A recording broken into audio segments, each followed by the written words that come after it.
Vaite. No hai ningún acordo de maioría absoluta, non? Non hai ningún acordo de maioría absoluta. Ningún. Podes irte, oiches, estás mal, vaite, vaite. Non fai falta.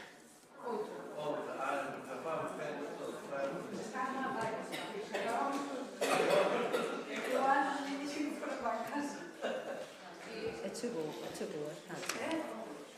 Sí, Eu aquí, pero estaba como xentes que non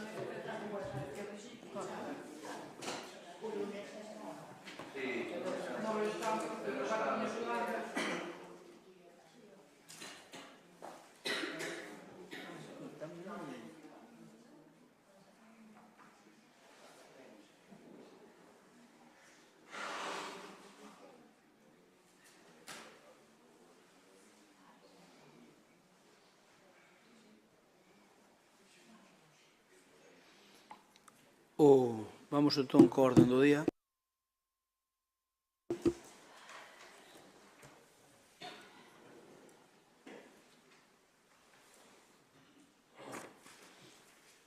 Ahora, bos días a todos, vamos a dar comenzo ao pleno ordinario do mes de xaneiro.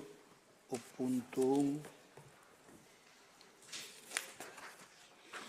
1 é a aprobación, se procede, das actas número 16 de 2024 da sesión ordinaria celebrada o día 27 de decembro e o número 1 de 2025 da sesión extraordinaria celebrada o día 3 de xaneiro.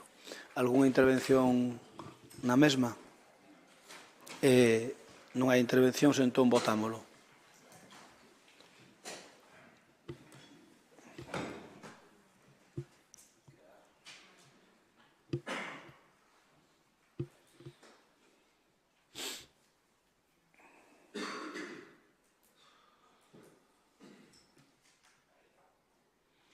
Pablo, non me sale o teu voto. Se non lle das, non.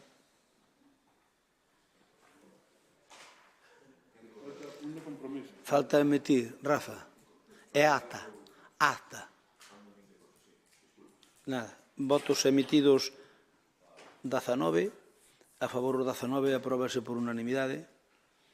Imos co punto 2. Decretos da alcaldía. Señor secretario, ten a palabra. Bos días a todos. O señor presidente dá conta da relación de decretos que dictou dende a data da anterior convocatoria ata a data desta convocatoria, que foi o martes. Son os decretos número 1 deste ano hasta el 1036. Quedan enterados. Teñen copias e non poden adquirirlo. Pois moi ben, moitas gracias. O punto 3 é o recoñecemento extrajudicial de créditos. Ten a palabra a tenente alcalde María Paz. Ben, pois aquí son dúas facturas que se presentan e son dúas facturas relativas ao servicio de axuda no fogar de protección geriátrica e suman un total de 122.043,41 correspondente ás dúas últimas mensualidades. Levántase a nota de reparo e propónse a súa aprobación. E, sin máis. Votamos. Queres intervir? Sí. Sí, ten a palabra. Bo día. Só queríamos preguntar, digo, porque isto é algo xa reiterado, que se leva moitísimo tempo traendo ao pleno, cando teñen pensado traer a pleno precisamente o que teñen anunciado da licitación deste servizo? Porque isto é unha situación completamente... Vamos, como mínimo... Incorporouse onte a técnica. A técnica que lea está levando eso, como é que se chama, Cristina. E entón, incorporouse onte. No vindeiro pleno vai vir ou non? Debería virse. Debería virse. Hai que haber o tempo que lle leva a facelo, pero non debería haber normal. Non sei, non polo que me decías, pero é que non podemos estar en todos os plenos votando isto. Alba. Carmen, correcto, sí. Bueno, eu iba a intervir máis ou menos no mesmo sentido, pois levamos moito tempo preguntando o mesmo, vemos novamente que siguen vindo este tipo de facturas a pleno, neste caso pois un importe de máis de 122.000 euros e estaría ben, pois eso, poñerlle polo menos pois unha data estimada para que veña esa nova licitación do servizo de axuda no fogar que sempre está a punto, pero que, bueno, pois non chega a vir a pleno. E se falamos de facturas tamén e de como se gasta o diñeiro público no Concello de Lalín, pois tamén igual temos que falar do resto de facturas que veñen a este pleno, que non só son as que veñen como neste punto a recoñecemento para levantar o reparo, sino que hai outras facturas que veñen nos decretos, no punto anterior, de acomodación de conta, e hai moitas dentro desas que nos chaman a atención, non? Entre elas, bueno, pois unhas cantas comidas protocolarias, gastos varios, e dende logo pois, a que máis me chamou a atención ou as que máis me chamaron a atención baixo o noso punto de vista pois son que, bueno, mentre o CIS sigue baixo mínimos en canto a médicos de cabeceira, sobre todo en canto a pediatras, servizos e demais, pois se gastaron máis de 10.000 euros en publicidade en prensa para a inauguración do CIS. Eu creo que, bueno, isto en todo caso non nos, unha que nos parece excesivo e outra creo que non nos correspondería a nós como Concello de Lalín gastar esta cifra para autobombo, porque para o que se utiliza, se quera pagar a Xunta de Galicia esta publicidade. E remato. Gracias, Alba. ¿Alguna intervención? Vale. Votamos entón.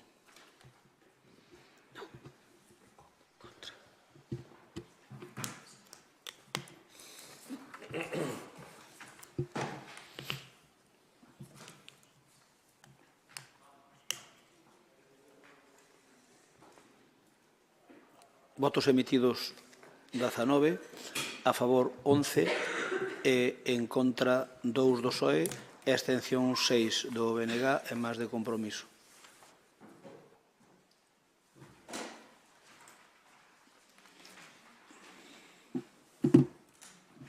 Vamos co punto 4, que é a derogación do actual regulamento de concesións e honras do Concello de Lalín. Ben, xa sabedes o que falamos no seu momento, os voceiros, con respecto a este tema. O regulamento que tiñamos coincidíamos todos de que era caduco e trasnoitado. A concesión para a concesión de honras e distincións había que facer cousas que nos mundos que corren pois están un pouco desfasadas e sobre todo que parece que se facía con certo oscurantismo cando non era así. As figuras que recolle, quer dicir que derogamos o anterior e aprobamos un actual moito máis enxelo, co que xa la vamos falado, e as figuras que se recollen neste regulamento quedan a de fillo predilecto, fillo adoptivo, alcalde ou concelleiro honorario, podendo ser de carácter vitalicio e sin capacidade decisoria nin executiva, follas de carballo e o máximo galardón que se pode conceder no Concello a personalidades ou institucións polo traballo e esforzo a prol do municipio, de ouro e de plata, nada máis. Creo que había antes a de bronce, quitámola, medalla de ouro de Lalín, reservada a casos excepcionales de singulares de persoas, entidades ou corporacións municipais, nacionais ou estranxeiras, o de cronista oficial, e recolle tamén recoñecementos para os servizos prestados por funcionarios municipais, rexe tamén a denominación de espacios públicos, os espacios públicos da instalación de estatuas e monumentos e a celebración dos actos de homenaxe, e o procedimento das mesmas. Por lo tanto, agora para tramitar ou otorgar calquera das distincións que acabo de mencionar, os títulos honoríficos, como deberá ser secreta, calquer concelleiro ou grupo político da corporación municipal poderá presentar proposta razoada de recoñecemento das distincións recollidas no presente regulamento. Na proposta deberá recollerse o título, condecoración ou distinción que se pretende conceder e deberá ir acompañada dunha memoria xustificativa relativa aos especiais méritos, cualidades e circunstancias singulares dos servizos extraordinarios prestados ao municipio pola persoa ou entidade proposta. A proposta sería elevada directamente unha vez que se fale, que se negocie a Comisión de Cultura, constituída a estes efectos en especial de honras e distincións, e o acordo de recoñecemento da distinción ou condecoración deberá ser adoptado polo Pleno da Corporación co voto favorable da maioría absoluta do número de feito dos membros. Ben, en líneas xerais é o que falamos, que falou Maripaz a nivel de portavoz convosco, e máis que falamos xa o outro día, e polo menos quede isto simplificado. Ben, intervencións, Paco Vilariño.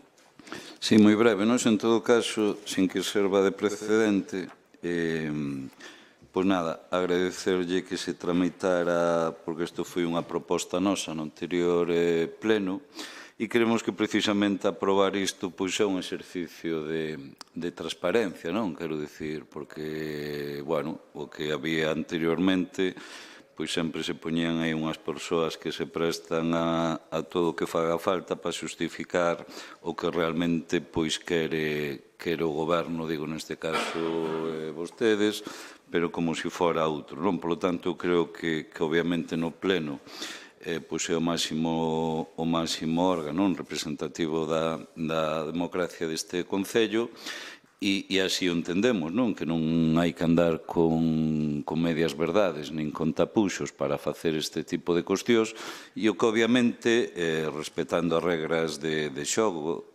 faltaría máis do que pode ser unha maioría absoluta para otorgalo, sí que lle pedimos, e eu creo que nese sentido agardamos tamén que vaya nesa liña, que todas estas cuestións, igual que hoxe, non entendo que vai sair co voto unánime, pois tamén, non, cando haxa este tipo de acordos, que que vayan sempre co acordo unánime ou moi mayoritario, non, do conxunto desta corporación, nada máis.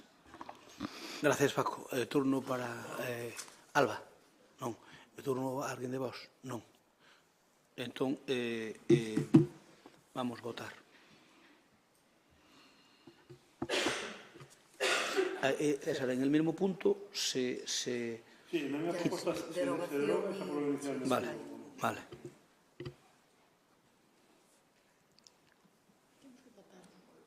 Si, xa vote, non mo colleu logo. Votos emitidos 19, a favor 19, apróbase por unanimidade. Moitas gracias. Imos co punto 5, expediente de hermanamento entre, bueno, aquí pongo o Concello, entre a festa do cocido de Lalín e a Folloa de Bocaixón. Ten a palabra o noso voceiro Avelino Souto. Bos días a todos, sin dúbida, pois xa por todos é coñecido que en Lalín pois somos un referente no eido gastronómico. Isto non solamente é pola calidade do cocido, senón porque para nós pois é un motor económico que temos na nosa vila e que temos que cuidar e que vai moito máis alá dun prato e co que arredor da festa do cocido, pois facemos múltiples actividades ao longo do ano que ao final pois poñen o noso Concello no mapa e que atrae pois moitos visitantes e moitísima xente que ao final pois xera riqueza. Evidentemente, co traballo que fixeron múltiples persoas, tanto públicas como privadas, no cocido, pois, como ben sabedes, no 2024 fomos festa de interés, no 2020 fomos festa de interés turístico internacional. E, bueno, pois isto evidentemente pois danos outra proxección e de aí nace pois este hermanamento entre a festa da Filloa del Estedo e a festa do cocido. Como, para que non o sepa, a festa da Filloa del Estedo foi nomeada Festa de Interés Turístico Nacional desde o ano 2024, pois nomearon a Festa de Interés Turístico Nacional e eles nesa búsqueda tamén de ter máis proxección e de seguir dando calidade á súa festa, pois van facer como celebración, a parte das filloas, pois queren instaurar un cocido no seu día grande e para eso creo que viñeron ao mellor sitio para buscar un cocido que non é outro que o cocido de Lalín. Dentro deste hermanamento, pois do Concello de Bocaixón e da organización da Festa Filloa del Estedo, pois teñen a intención de levar cociñeiros de Lalín, produtos de Lalín para celebrar ese día, esa festa, e por a nosa parte, pois tamén é interesante de que a filloa é un dos postres máis importantes que temos no cocido e que é mellor que pois poder ir da man para certos eventos que a filloa que se ten de referencia. Ademais, eles tamén teñen moitísima cultura alrededor da festa da Filloa e moitísima tradición, como poden ser os xenerais da Ulla, que, ademais, este ano disfrutaremos no cocido do 2025, poderemos disfrutar deses xenerais da Ulloa, que tamén xurde deste hermanamento. Este hermanamento oficializarase nun sinxelo acto mañán, no que aproveito para convidar a todo o mundo na Feira do Mel, donde tamén haberá persoas de Lestedo facendo filloas para as persoas asistentes, así como haberá a degustación de diferentes pratos, xa que tamén se farán algúns show cookings elaborando, co prato principal sea a filloa. Sin dúbida que é, con isto remato, un xesto máis, evidentemente, cunha festa que está a crecer, que de momento non está nos niveis do cocido, pero sin dúbida que entre unha e outra se sumará para seguir proxectando e que cada día ambas as dúas sigan crecendo. Moitas grazas. Turnos de intervención. Paco Vilariño ten a palabra. A ver, nos imos votar a favor, desde logo, por non, e o dicimos claramente, facerlle un feo á xente de Boqueixón. Que quero dicir con isto? Co que non pode ser é que nos enteremos que vostedes van levar adiante este tema por unha chamada telefónica, porque obviamente, meteron nunha programación antes de vir a pleno incluso, non? Por lo tanto, eu creo que este é un claro exemplo de como non se debe actuar. E por qué? Porque hai cuestións que vostedes abren sin ningún criterio. Quero dicer, a partir de agora, e por iso digo que quero deixar de lado o tema de Boqueixón para que non haxa ningún tipo de mala interpretación. Pero a partir de agora, cal vai ser? Vostedes, o que quero incidir é que non hai ningún criterio para, desde logo, facer isto con moitas festas de carácter gastronómico, aínda que teña un recoñecemento estatal, o que teña, non? Desde logo, nós temos unha festa, unha feira, con máximo recoñecemento, desde logo que, hai que cuidar o máximo.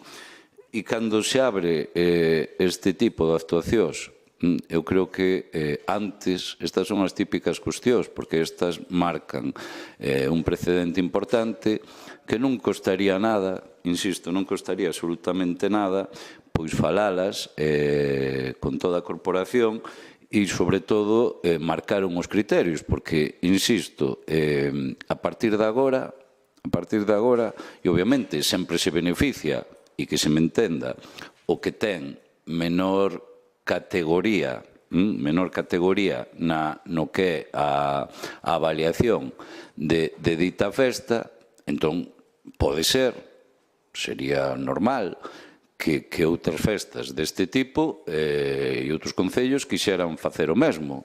Eu non sei con que criterio se lle vai dicir que sí ou que non a partir de agora. Iso é o que nos pedimos, que desde logo isto non pode ser ningunha barra libre, nin desde logo xogar con un prestixio que ten a feira do cocido de forma discrecional, non? Por lo tanto, eu creo que fixeron as cousas bastante mal neste tema, e que desde logo creo que nunha próxima xunta de voceiros... Perdón, Paco. Hostia, xa pasou o tempo. Nada, listo. Ben, eu pido disculpas en canto ao tempo, porque ao mellor o día que viñeron aquí a reunirse connosco, pois podemos convocar unha reunión cos portavoces, que unha cousa desas ten que estar por encima do grupo político que este rixindo en calquer momento. Eso, cadra foi fallo meu, porque non lle dei maior importancia, pero ten razón de que eso hai que facelo con todos os grupos en tempo e sobre todo tamén que somos conscientes de cuidar a nosa festa, porque de alguna maneira a nosa festa é unha das máis relevantes de Galicia e non de España, sin duda. Entón, pois, hoxe xa nos chaman de moitos sitios, entre elas o de Burgo de Osma, que leva co cocido do Burgo de Osma 50 anos, e pediron tamén, pero xa o puxen en stand-by, e xa o falarei convosco. O Burgo de Osma é un puebliño moi bonito, e levan 50 anos facendo a festa na rúa, ali, sobre todo, a mau do Virrei Palafós.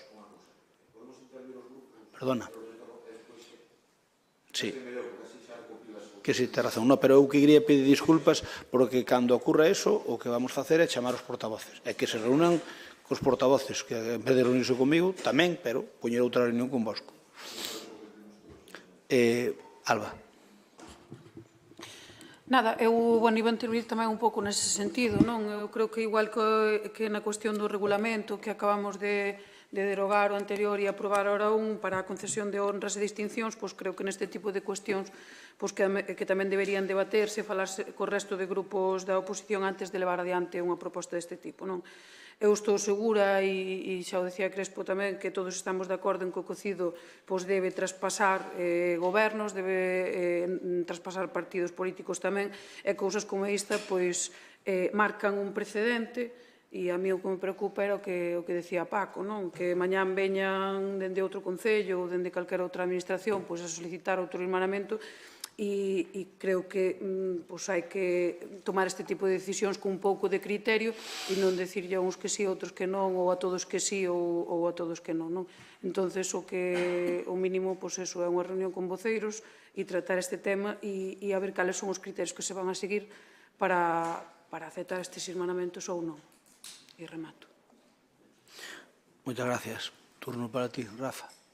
Sí, bons días. Eu un pouco na liña do BNG que suscribo, ademais, quero decir, o lóxico, tamén con máximo respeto para a festa da filloa, ir contra a filloa e ir contra a idiosincrasia deste país, tamén, de algún xeito. Pero quero decir, normalmente, unha festa de interés turístico internacional debería hermanarse con festas de interés turístico internacional, porque levan moito traballo detrás para conseguir esta categoría. Con máximo respeto ao Boqueixón, nos imos a votar absolutamente a favor, pero eu queríalle trasladar á presidencia do Pleno, ao Goberno, no seu conxunto, que eu creo que, na miña modesta opinión, ou na modesta opinión deste grupo intelixente, sería facer un regulamento.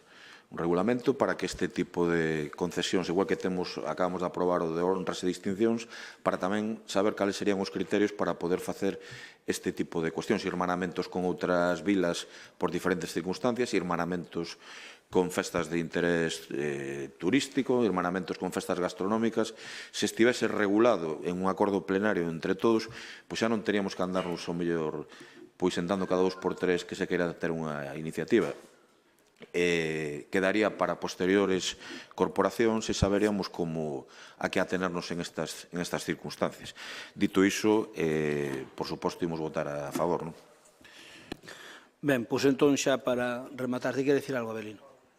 Entón xa para rematar, é dicir que eu son partidario destas cousas falalas en tempo, independentemente de que estemos de acordo ou non, falalas con tempo, e logo con respecto a fazer regulamentos tampouco hai tantas cousas destas, e cada cousa é un mundo. Eu creo que é mellor que falalos os voceiros, porque os regulamentos atante bastante. Entón, despois, ao mellor unha cousa interesa por non destas cousas ocorren, é a primeira vez que ocorre. Ou sea, é a primeira vez que unha festa, nós non lle pedimos a ninguén hermanarnos, é a primeira vez que nos piden a nos hermanarnos. Sí. Pero iso máis que de hermanamento, facer un lobby, as festas de interiores tal, para promocionalas conxuntamente, é dicir, festa do pulpo, o marisco e tal, para facer promoción. Pero depois, ao final, xa vos contarei tamén hai os problemas que hai, porque non é fácil, porque cada un ten a súa forma de levar as feiras, e entón, pois, a promoción conxunta significa dispoñer de diñeiro para facer promoción. Todos estamos de acordo de facer promoción conxunta hasta que hai que poñer diñeiro. Despois, o que dicimos é a ver se o puxera a Xunta ou a Diputación. Claro, entón ese é o problema. Entón tamén é certo que a Xunta podía poñer, pero se ti lle pides diñeiro á Xunta para promocionar, a Xunta ten o problema de que pode generar erros comparativos, e se pides a Diputación e son de provincias distintas, pois tamén hai problemas. Bueno, xa me entendedes. Votamos entón.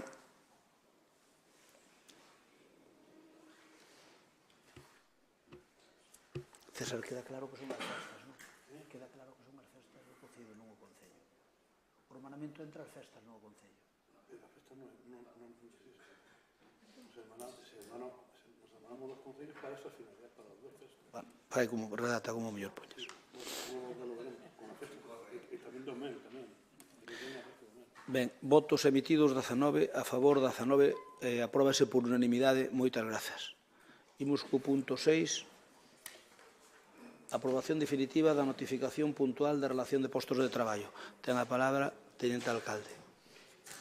Ben, pois indicar que o anuncio da aprobación inicial da RPT foi publicado no Boletín Oficial da Provincia de Pontevedra o día 4 de decembro e foi sometida a información pública por plazo de 20 días para que pudese ser examinada e presentadas as reclamacións que se estimasen oportunas.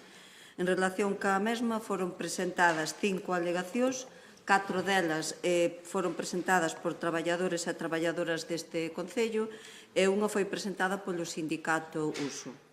As alegacións presentadas polos traballadores municipais son concretamente dúas dos axentes de igualdade, a educadora familiar e a técnica de recursos humanos, que fundamentalmente solicitaban que se lle asignase un nivel de complemento de destino e un nivel de complemento específico superiores aos asignados e que se lle equiparase con outros traballadores, concretamente do Departamento de Servicios Sociais.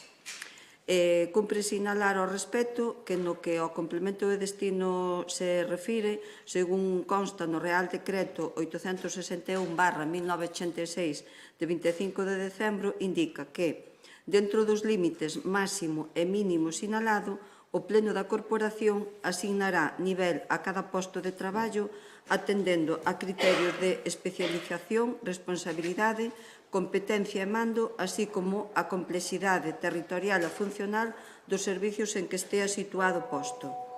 Polo que respecta ao complemento específico, no mesmo Real Decreto tamén se indica que está destinado a retribuir as condicións particulares dos postos de traballo en atención á especial dificultade técnica, dedicación, incompatibilidade, responsabilidade, perigo ou penosidade. Neste senso, o tratamento diferenciado na modificación da RPT creado ao amparo das previsións legais ven fundado en datos obxectivos que derivan do feito de que cada un dos grupos leva a cabo traballos de natureza diferente e esa é a propia diferenciación nos traballos a que xustifica o diferente tratamento e a súa plena acomodación á legalidade vixente. Pola que, á vista do exposto, se procede á desestimación íntegra das alegacións presentadas polos traballadores deste Concello de Lalín. En canto á alegación presentada por parte do señor Leiva, representante de Uso, fanse unha serie de consideracións en relación co plan de estabilización e coa creación destas prazas na RPT, que non deixan de ser xuicios de valor. Neste senso, cumpre sinalar tamén que precisamente se propón a modificación puntual da RPT en vigor para proceder á creación das prazas que formaron parte de dito proceso, xa que estamos a falar de prazas preexistentes que se incluíron no plan de estabilización, dando así cumprimento ao establecido na Lei 20/2021 de 28 de decembro, xa que se trata de prazas estruturais que deben incluírse de forma oficial na RPT, que é o instrumento que organiza e clasifica os postos de traballo de cada administración ou entidade pública. Esta inclusión asegura que as prazas pasan a formar parte da estrutura organizativa de maneira permanente, polo que se procede á desestimación íntegra de dita alegación. E o que se trae nesta proposta ao Pleno é acordar, polo tanto, desestimadas as alegacións, aprobar definitivamente a modificación da relación de postos de traballo e indicar tamén que a implantación económica de forma íntegra das novas prazas que se crean terá efectos desde o 1 de xaneiro de 2025 e o abono das retribucións que corresponden a cada praza efectuaríase e vaise a efectuar con carácter retroactivo. Unha vez que se adopte o acordo aquí polo Pleno, se enviarase a facer a publicación no boletín oficial da provincia e a partir de aí será xa cando entre en vigor. Intervencións.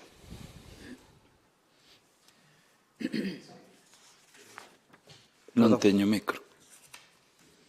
Agora. Bueno, a verdade é que se escoitamos a paz é toda unha maravilla, non? Neste punto non debíamos nin falar. A realidade é que é ben distinta o que estamos hoxe a debater aquí. Aquí hai, bueno, pois tres tipos de alegacións, bueno, que amosan sí, o xeito que vostedes teñen de gobernar e, sobre todo, o favoritismo que vostedes teñen con certo persoal desta casa respecto a outros, non?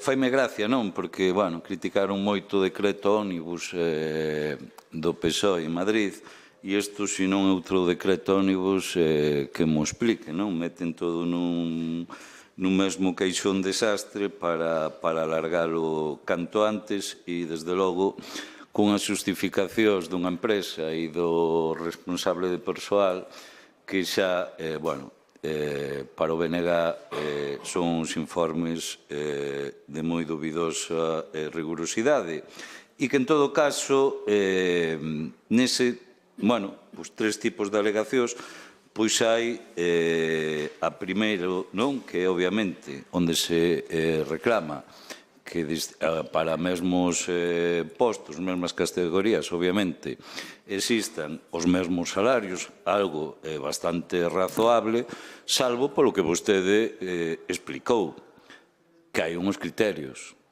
para marcalo, e así hai unhas diferencias de case o doble dunhos traballadores e traballadoras respecto a outros. E iso é porque, obviamente, teñen uns criterios subxectivos en función da persoa que ocupe o cargo. Depois temos o de animador deportivo.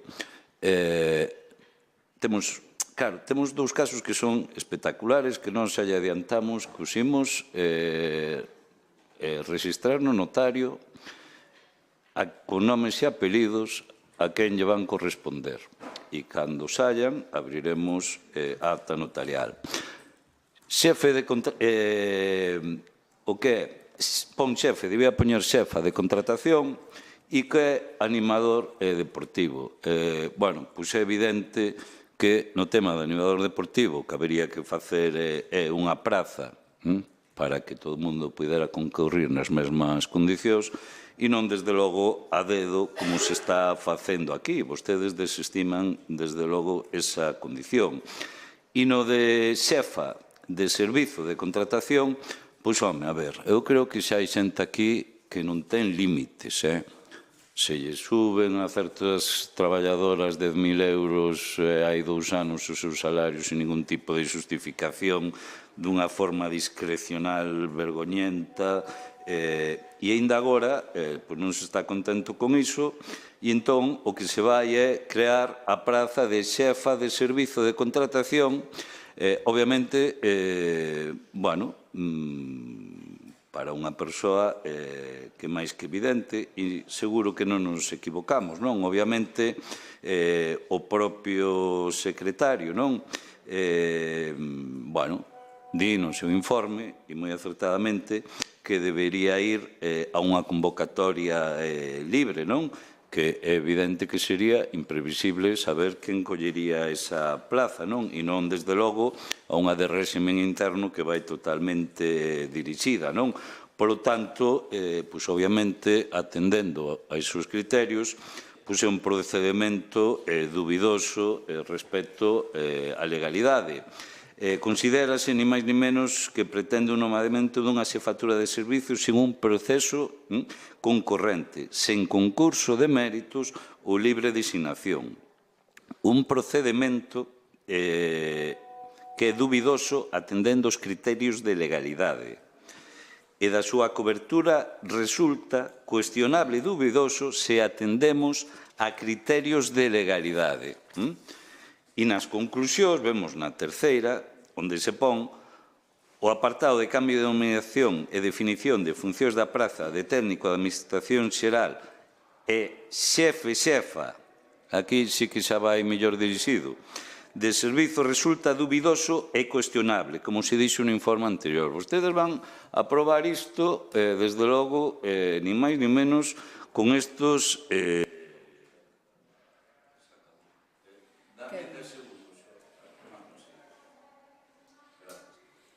Van a aprobar isto, desde logo, como a sempre, non? Favorecendo a uns e deixando a gran maioría tirados, non? E depois aquí nós, obviamente, imoslle votar en contra por todo isto que estamos dicindo e tamén porque o das alegacións que vostedes desestiman en función, insisto, a uns criterios totalmente subxectivos e de beneficiar a uns poucos, non só estamos votando, obviamente, esas alegacións, sino que o que estamos votando tamén, co noso voto en contra, é a aprobación definitiva dunha modificación da RPT, verdade? Que, como sempre, e por iso imos votar en contra, pois beneficia a uns poucos nesta casa, non? Gracias, Paco. Turno para ti, Alba. Para Alba. Ben, bueno, estamos unha vez máis a voltas coa RPT, a Relación de Postos de Traballo, case 7 anos despois de que vostedes volveran ao goberno de Lalín, dicindo que, bueno, sacar isto adiante era unha das súas prioridades. Cando entraron de novo no goberno, alá polo 2019, dicían que ia estar todo en pleno estado de revista. Primeiro dicían a metade de mandato, despois xa era o rematar o mandato. E así foi pasando o tempo e xa pasaron máis de 6 anos e resulta que estamos aínda pendentes da aprobación definitiva da RPT, que é o que deberíamos estar facendo, e non estar sacando modificacións puntuais da RPT, como é o caso, non? Bueno, dende logo, en canto ás alegacións, eu creo que son 5 as que se plantexaron tanto por parte de traballadores como por parte dos sindicatos. Dicir que baixo o noso punto de vista pois deixa moito que desexar, non se explican os motivos concretos polos que non se teñen en conta as alegacións, e, dende logo, riguroso e concreto non se pode dicir que sexan as respostas. E, bueno, neste Concello todo funciona así, e, claro, dependendo quen ou quenes sexan os funcionarios, pois teñen unhas condicións ou outras segundo os seus xuizos de valor, que antes falaba Paz, e segundo o que vostedes estimen, non? Dende logo, bueno, os informes, por exemplo, de Secretaría non teñen nada claro que o procedimento sexa claro, todo o contrario, defineno como dubidoso ou cuestionable, e o caso é que eu tememos que este tema remate, como a tantos outros, na vía xudicial e baixo as dúbidas que temos, dende logo non podemos darlle o noso voto a favor, co cal pois votaremos en contra de desestimar as alegacións e da aprobación desta modificación puntual da Relación de Postos de Traballo. Gracias, Alba. Turno para Teresa Varela. Bueno, pois, a ver, Paz facía a defensa basándose nun real decreto que nos tuvo a ben ler, que non ven a reforzar os criterios subxectivos cos que se toman as decisións. É moi violento que veñan a pleno este tipo de cuestións con nome e apelidos. Entonces, non sempre estaremos do lado dos traballadores, sobre todo cando reivindican uns dereitos. E vou agora decirvos que sí que nos imos abster, porque sí que ten os informes tanto de Secretaría como de intervención favorables, entonces, e nós co voto minoritario que temos desde a oposición tampouco non poderíamos facer outra cousa. A min, eu como sempre digo, sí que me gustaría a coherencia. Cando nós estuvemos gobernando, o tempo que estuvemos gobernando, tamén somos conscientes da dificultade da aprobación de RPT. Vostedes decían que no ano 2019, que no término dun ano, que iban a aprobar a RPT. Pasou o 19, pasou o 20 e seguimos sin ter RPT. Estamos traballando cunha Exacto, 5 anos de... Sí. Estamos traballando e modificando unha RPT moi antigua, que volvo a reiterar que somos conscientes de a dificultade de sacar adiante, pois, técnicamente, unha RPT. Tamén me gustaría que puxeran encima da mesa a cuantificación das modificacións todas puntuales que houve da RPT, porque cando o noso goberno dixo que non era só facer o documento técnico, senón que isto lo levaba e conlevaba unha carga económica importante que iba a chegar ao 1.000.000 de euros, aquí botábanse as maus á cabeza dicíndonos que non sabíamos facer os cálculos e que iban ser uns simples 100.000 euros. Os datos obxectivos, e como di o señor alcalde, o medible non é opinable, estades por riba do 1.000.000 de euros e non tedes nin documento técnico, nin regulación, nin nada. É dicir, entonces, o tempo, unha vez máis, dounos a razón. E nada máis para engadir a esta primeira intervención. Moitas grazas. A ver se me dou a palabra aquí a mí mesmo. Non, non.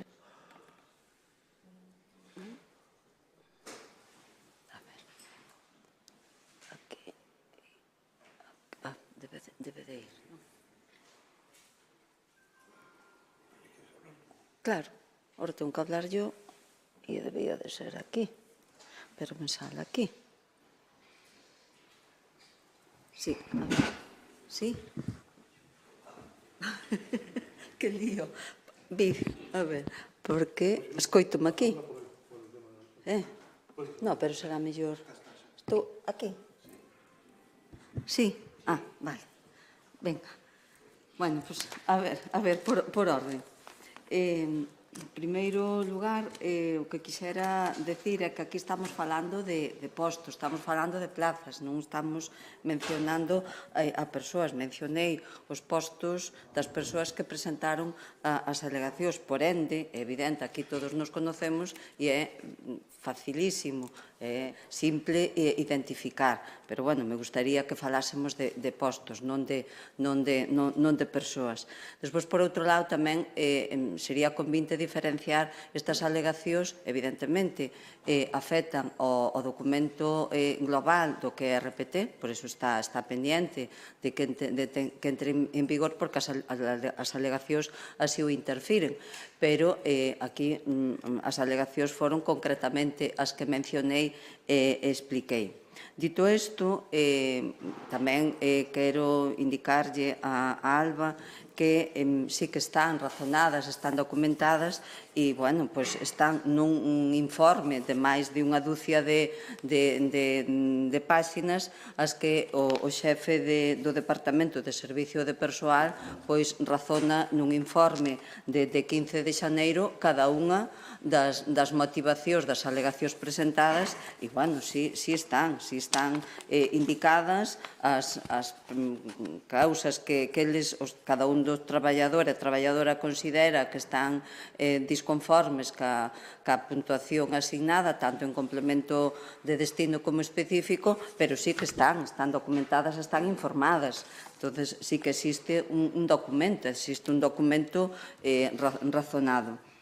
E, pois, bueno, entender a valoración que fai Tere Varela. É certo que cando un non está metido no meollo, pois, bueno, xa non quero decir estar do outro lado, pois é fácil criticar e é fácil non ter tamén de xeito obxectivo o coñecemento pleno do que significaba. Ben, é certo, e eu mesma recordo as tiranteces que tivemos cando vostedes gobernaban con respecto a este documento que regula o persoal do Concello de Lalín. Ahora mesmo, pois, si existe un documento da RPT e é un documento que está aprobado inicialmente polo pleno deste Concello. Falta esa aprobación inicial e si, é un recoñecemento público de que si non está e que se vai ir implementando progresivamente en distintas anualidades, e iso xa se comentou tamén, pois é polo que supón económicamente difícil de afrontar nunha única tirada, porque os costes de cada praza é difícil. Que o intentamos elixir as prazas que se van incorporando do xeito máis obxectivo, non lles quepa a menor dúda. Nesa obxectividade entran tamén todo é necesario para que este Concello funcione, pero evidentemente hai uns postos que son de vital importancia sobre outros, pero iso non conleva un nome ni un apellido. Hasta aí poden ter a plena garantía. Saben vostedes tamén que hasta ahora estivemos inmersos en varios procesos judiciais, procesos que, recoñecer o que cada persoa, que cada traballador lle corresponde, é o mínimo, é o que corresponde. Entonces, en eso estamos. Supoñemos que co paso xa destes anos pouco debería quedar para que o persoal do Concello de Lalín que se atope xa nunhas condicións cos seus dereitos recoñecidas.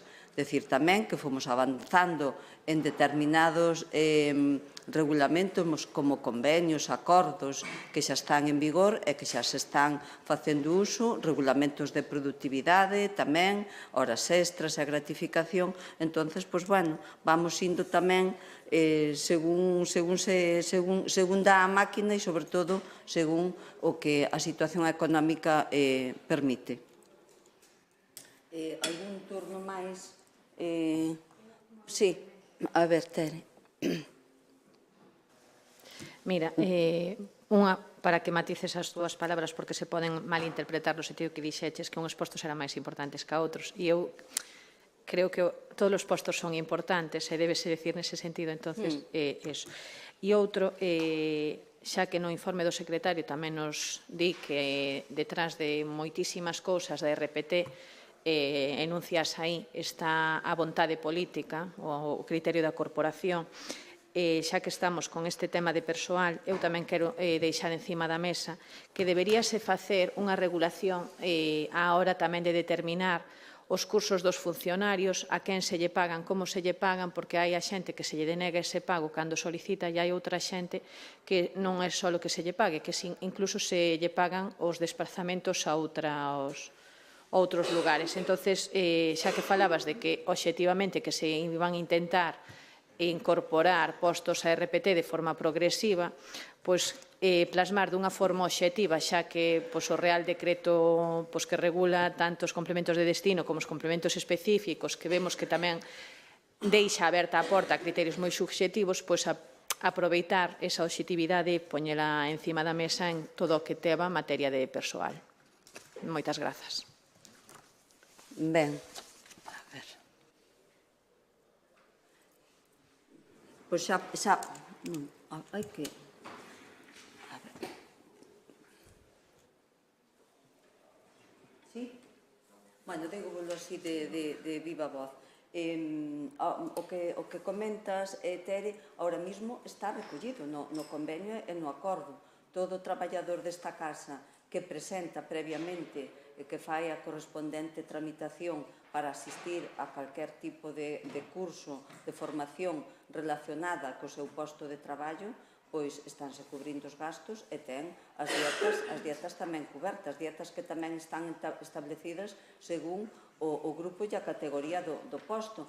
Se hai algún caso que coñeces, bueno, pois o falamos, pero neste momento que a mí me conste solicitado e que este presentado no Departamento de Recursos Humanos, estáse tramitando así, porque así o recolle o convenio e acordo que ahora neste momento, o convenio e acordo que amparan a parte de traballadores, funcionarios e laborales, está recollido así.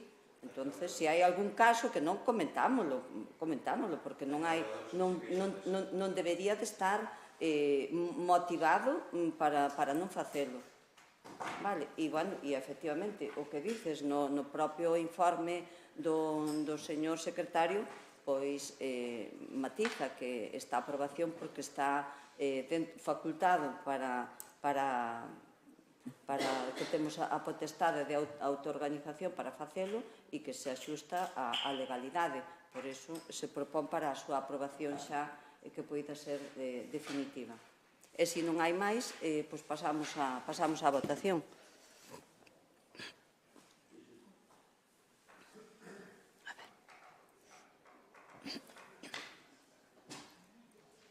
Vas ter que axudarme, Viz. A ver, ahora sí, ahora está.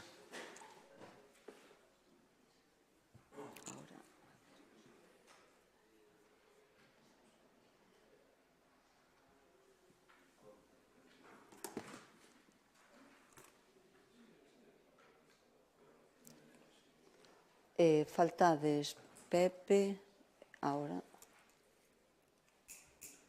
Bueno, entonces, votos totais 21, a favor 10, abstención 4, en contra 4 e non emitido 3. Queda entonces... Entonces, abstención, pero xa o contabilizas ti aí, César. Vale, entonces queda aprobado por maioría. Ahora pasamos ao punto...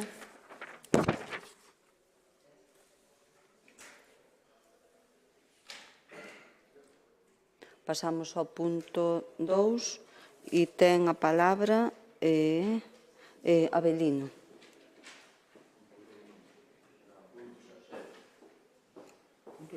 Punto 7, sí, perdón. Punto 7 ten a palabra Avelino. A ver. E cando que as dúas follas, entonces...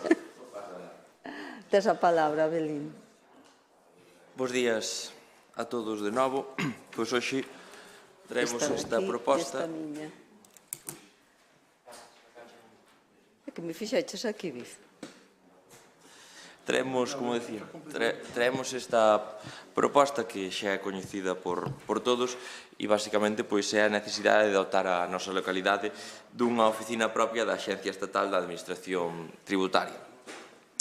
A día de hoxe vemos como os nosos veciños, autónomos, comerciantes, empresas e persoas físicas, pois, se teñen que facer calquera trámite con Facenda, pois se ven obrigados a desplazarse a outras localidades, xa que aquí pois non temos actualmente este servicio nin esta situación. Calquera podería pensar que isto se debe pois a un criterio de ter todas as zonas cobertas ou por quilómetros ou demais. Pero a realidade é que cando comparamos vemos como en outros concellos máis pequenos e máis preto pois teñen sedes de Facenda. Son exemplos como Betanzos e Cee, Ortigueira, Monforte de Lemos, Carballiño, Foz e Ribadeo, que con moitísima menor población que de Lalín e con moitísimos menos densidade de poboación, pois contan con estas oficinas. Por iso, por todo isto, entendemos que o número de habitantes e a área de servicio deben ser criterios para determinar onde se debe establecer este tipo de oficinas da EAT. En el caso de Lalín, estamos moi por riba de moitísimos sitios que contan con estas oficinas. Superamos os máis de 20.000 habitantes, superamos unha comarca de máis de 40.000 habitantes e, se lle sumamos municipios limítrofes da provincia de Coruña e de Lugo, pois a poboación supera os 50.000 habitantes.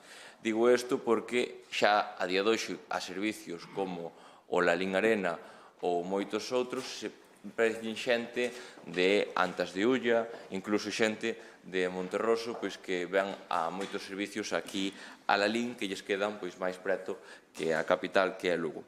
Por todo isto, e con todo ánimo constructivo, estamos ao Goberno de España, en este caso a vicepresidenta primeira, que ao longo deste ano pois se doten as medidas necesarias para que Lalín conte cunha axencia tributaria. Pola nosa parte, nada máis, simplemente que esperemos que contar co apoio unánime, xa que, sin dúbida, isto é un dereito, como mínimo, por agravio comparativo e tamén un dereito pola necesidade de darlle servicios á cidadanía. Moitas gracias. Gracias, Avelino. A quen lle cedo a palabra? A ti, Paco. Ben, Tes o turno de palabra, Paco. Sí.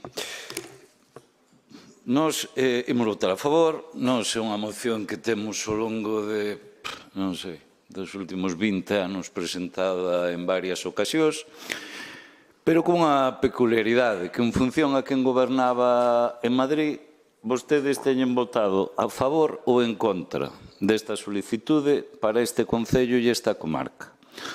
Vostedes, de verdade, claro, en cada pleno toca moción ao goberno de Madrid. E esta vez, pois nada, como vostedes carecen da máis mínima vergonza política, pois nesta vez traen, pois, unha vez máis, pois pedir unha, administración de Facenda para Lalín, cuestión na que o BNG, insisto, está totalmente de acordo. Pero o BNG está de acordo cando goberna o PSOE en Madrid e tamén cando goberna o PP en Madrid. Entón, me parece, a verdade, non sei, podían pedila, estou ahora pensando nunha amiga que outro día me facía un alarde, moi sí, que incidía moito na súa parroquia, na parroquia ademais non é daqui, de Xideda, de Cervaña, que falaba como dela unha maravilla. Vostedes tamén só lles falta, se as circunstancias electorais o din, pois pedir para unha parroquia tamén algo de Facenda que despois votarían en contra. Que quero dicir con isto? Que como poden ter tanto morro en dicir que un dereito como mínimo por agravio comparativo? Pero quen lle fixo o agravio comparativo a todos os veciños e veciñas de Lalín? E por que non temos unha delegación deste tipo en Lalín? Porque, porque o Partido Popular en Madrid non quixo que isto forse así. E é moi de tramposos e de moi hipócritas en termos políticos vir aquí agora a pedir o que vostedes lle negaron sistemáticamente a este Concello. Pero é que de moi hipócritas. Entón, eu creo que hai que ser moito máis serios e, desde logo, todos esos argumentos que vostede dá, que non lle faltan a razón, de poboación, de dispersión, de densidade, etcétera, son exactamente, e que hai concellos de menos categoría que a nosa que o teñen, iso levamos nós defendendo hai moitos anos. Pero é que vostedes non. Entón, eu creo que xa está ben de que todo vale en política. Creo que xa está ben. E, desde logo... Queres algo máis? Non. Eu creo que, de verdade, debían ter un mínimo de vergoña para, desde logo, non traer cousas aquí que se non son realidade, é, desde logo, como mínimo 50% culpa de vostedes. Gracias, Paco. Quen vai intervir? Mario. Mario, tes a palabra. Moitas gracias. Pois, moi bons días. Outra vez temos a dosis mensual de moción dirixida ao Goberno Central por parte do Partido Popular de Lalín. Nos preguntámonos que farían se gobernaran en Madrid, que mocións presentarían. Ben, pois, con respecto a esta moción que debatimos hoxe, nós, evidentemente, non lle imos decir que non, porque nunca estaremos en contra de que veñan servizos a Lalín. Faltaría máis. Ora ben, nós somos sensatos e realistas. E, polo tanto, sabemos que non se vai abrir unha oficina en Lalín da Axencia Tributaria. E non a vai abrir este goberno e non se vai abrir tampouco se gobernaran vostedes en Madrid. E sábeno perfectamente. Porque estamos, ademais, ante a tendencia de que todas as administracións públicas, sexan da cor que sexan, tenden a un modelo cada vez máis digitalizado e de xestión menos presenciais. E a Axencia Tributaria está inmersa en este proceso. Polo tanto, xa lle adiantamos que a través dos contactos que tivemos con o noso partido, nos din que non hai unha previsión de apertura dunha oficina de Axencia Tributaria para Lalín. O que nos din é que se van a reforzar os servizos de xestión digital e máis, hoxe en día pódense facer telemáticamente a maioría das xestións administrativas. Polo tanto, a Axencia Tributaria o que está a facer é loitar por non pechar as que están abertas. Ademais, o Goberno puxo en marcha para levar as poboacións onde hai xente máis envellecida e onde hai maior número de persoas xubiladas, levar funcionarios presenciais a concellos para que poidan facer a campaña da renta. Esta campaña vaise reforzar este ano.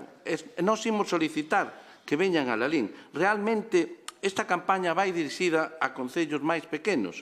Facenda valora estendela a municipios rurais ou con poboación envellecida como pode ser Lalín. Porque, miren, para a selección destes municipios tomouse como referencia que se trate de poboación de menos de 3.000 habitantes, pero nós intentaremos que Lalín poda sumarse. Agora voulle dicir unha cousa, señores do Partido Popular. A actual distribución de oficinas da Axencia Tributaria realizouse a finales dos 80 e a principios dos 90. Hai unha oficina en Astrada, outra en Carballiño, efectivamente. Nós consideramos que cando estas oficinas se debería tamén ter posta unha en Lalín. Pero saben quen gobernaba en aquel momento? O Partido Popular. Por lo tanto, non entendemos porque daquela non se reivindicara que esa oficina viñera para Lalín. Acordalle agora que Crespo tuvo que ir outro día a facer unha xestión ao Carballiño. Confío que a pudera realizar sin ningún tipo de problema. Nós imos de votar a favor, porque non imos votar en contra... Necesita 2 minutiños. Non imos votar en contra dun servicio para Lalín, pero xa lle advertimos que a Oficina de Axencia Tributaria non vai vir a Lalín. Isto é un canto ao sol. Nada máis, moitas grazas. Ben, gracias a ti. A quen lle... A ti, Medela.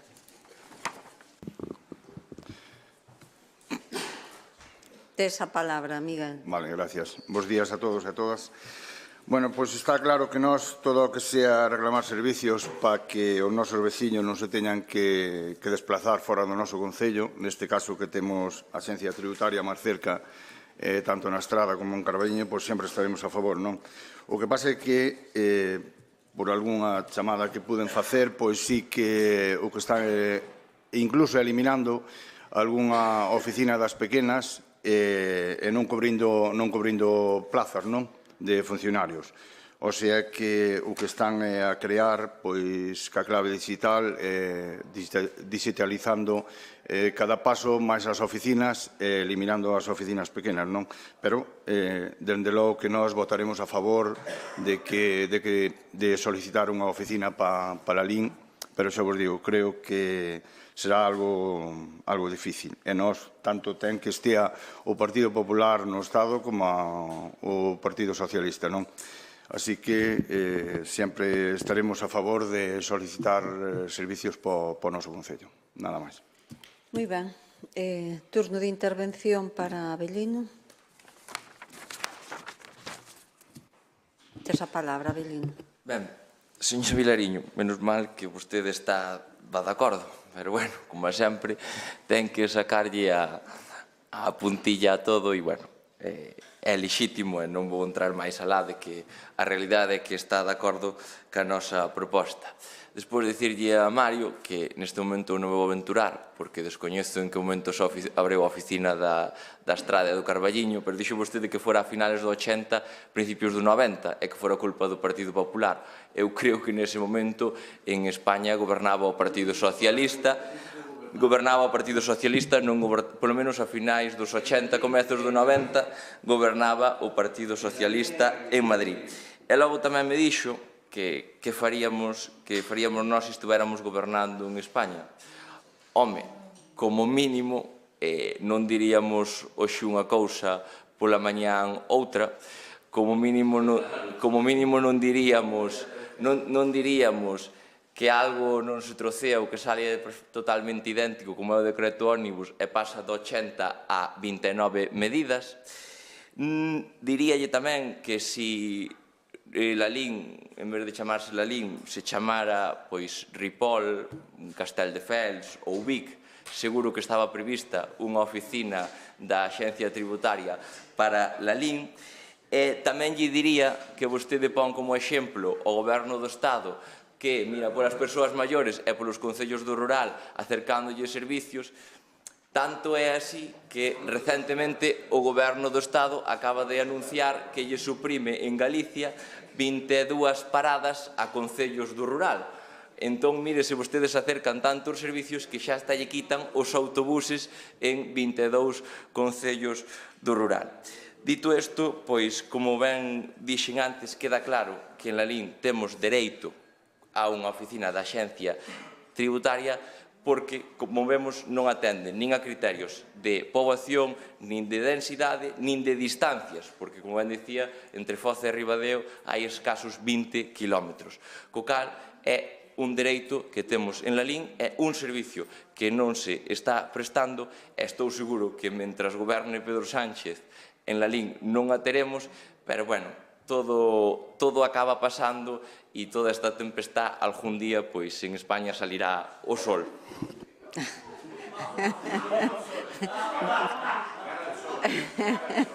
Moi ben, Abelino. un segundo turno. Non, que estamos nas mocións, efectivamente.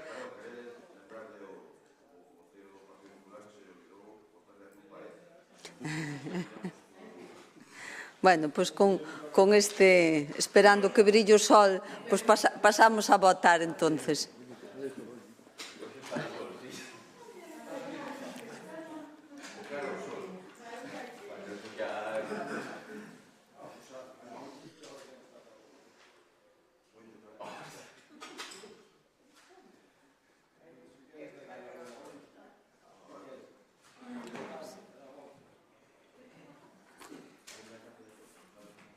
A ver.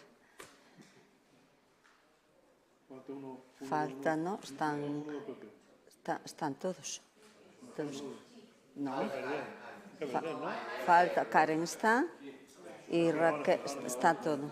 Bueno, votos totais 21, a favor 18, abstención ningún, en contra ningún e non emitido 3. Queda aprobada por maioría. Pasamos ao punto 8, que é moción de compromiso por Galicia solicitando a comparecencia do Goberno para explicar o cronograma para a ampliación da cuarta fase do polígono de Catasós. Quen vai a intervir? Tes a palabra, Rafa. Moitas gracias. Bueno, pois eu... Estamos, sí. Considero que este grupo considera que é un dos puntos máis importantes seguramente a tratar en la LIN estes anos a ampliación dos nosos polígonos. Este grupo que lles fala, sendo parte do goberno do que éramos parte, dende finais de 2015 e principios de 2016, levamos reclamando en la LIN a ampliación dos polígonos porque nos constaba que había unha necesidade real de que isto sexa así. Dende Xestur Galicia, no seu momento, dende a propia presidencia da Xunta, en aquel momento fronte a Alberto Núñez Feijóo, a quen eu lle reclamei directamente na entrega de premios da AED ampliación do polígono industrial, a cuarta fase, díxose en todo momento que non se iba a ampliar o polígono industrial porque non había constancia de necesidade. Trasladaronlle empresarios de la LIN esta necesidade do goberno galego no seu momento, documentada, ademais, esta necesidade, pero seguramente por criterios políticos de tempos que eu entendo que xa pasaron e non busco ningún tipo de riferrafe con o goberno de la LIN en este caso, pois non se fixo. De repente entrou a urxencia de que si era necesaria esta ampliación dos polígonos industriais, comenzáronse en teoría a tomar as primeiras medidas, estamos vendo como a mediados, antes de mediados do mes que ven, ou do mes que imos entrar, xa se van comunicar as expropiacións aos propietarios, pero eu debo decir, en xustiza, debo decir que chegamos tarde, que hai empresarios en Alín que terían ampliado as súas instalacións nos polígonos se dispoñesen hai anos deste chan industrial, e que la LIN perdeu oportunidades de investimento de empresas os cales poderemos estar en la LIN a día de hoxe moi cerca do pleno emprego. Non teño ningunha dúbida de iso. E, ademais, con outro factor moi importante como é asentar poboación, porque eu creo que antes ou despois vai haber que facer algún tipo de corrección sobre a xente que veu dende outros países e regular como está esa situación e seguramente volveremos a estar tremendo na categoría dos 20.000 habitantes. Un dos criterios evidentes para fixar poboación é xa a oferta de postos de traballo industrial para que veñan xente de fora, non? E eu creo que, debo decilo porque así me dicta a razón e tamén me dicta o corazón, eu creo que o Partido Popular en este caso primou intereses políticos, no seu momento, vostede concelleiro non ten culpa, aos intereses de la LIN. E tamén estiven repasando os orzamentos da Xunta de Galicia a este respecto do investimento que se quere facer na ampliación dos polígonos da LIN 2000 e o que se di é que se contempla que se poida dispoñer de chan industrial no ano 28. Parece ser que vai estar orzamentado isto hasta o ano 28, non? E a min, primeiro como veciño, segundo como representante público e terceiro tamén como empresario, preocúpame esta situación. Eu non sei se Lalín pode agardar tanto tempo. En este pleno, no seu momento, estiven repasando actas, asegurouse que no ano 2024 disporíase de chan industrial. Despois, en algún debate tamén plenario, falouse de que o Goberno Central poñía trabas co famoso enlace coa salida da carretera para enlazar cos polígonos. Estamos falando de que estaba por riba dos 3 meses. Un montón de circunstancias. Eu creo que se tivésemos feito os deberes dende cando o Goberno anterior se puso a traballar ao respecto, seguramente Lalín, a día de hoxe, insisto, porque un dato importante, tería pleno emprego. Quero lembrarlles que as empresas tamén pagan impostos municipais e, polo tanto, contribúen e fan achegas ao horario público e que iso repercute tamén na mellora de outros servicios dos nosos cidadáns, pero, bueno, eu, que sei, a veces, como decía Voltaire, porque é peligroso ter razón cando o goberno está equivocado. E eu creo que nós tiñamos razón e creo que vostedes, non sei se conscientemente ou non, están equivocados. Estaría ben en este pleno, señor alcalde ou señor concelleiro duro, saltou.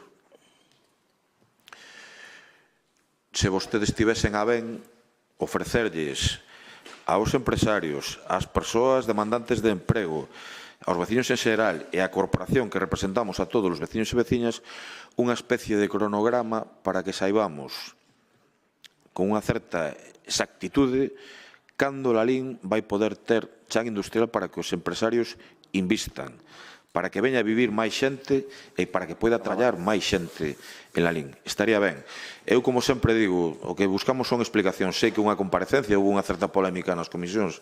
O que se pide é que no próximo goberno no próximo pleno do Concello o Goberno se someta a preguntas, pero se nos dan unha explicación racional, nos non teremos ningún problema en retirala, porque o que queremos é que, insisto, a xente en Lalín, os empresarios, os traballadores e os representantes públicos saibamos definitivamente cando dende a Administración Autonómica se vai a poder ofrecer chan público para que se poida dispoñer del, que é unha riqueza, sen dúbida, para este Concello e moi importante e absolutamente trascendente para o futuro deste Concello. Moitas gracias. Gracias. A quen lle toca agora, Paz? A bloque. Ariana, tes a palabra.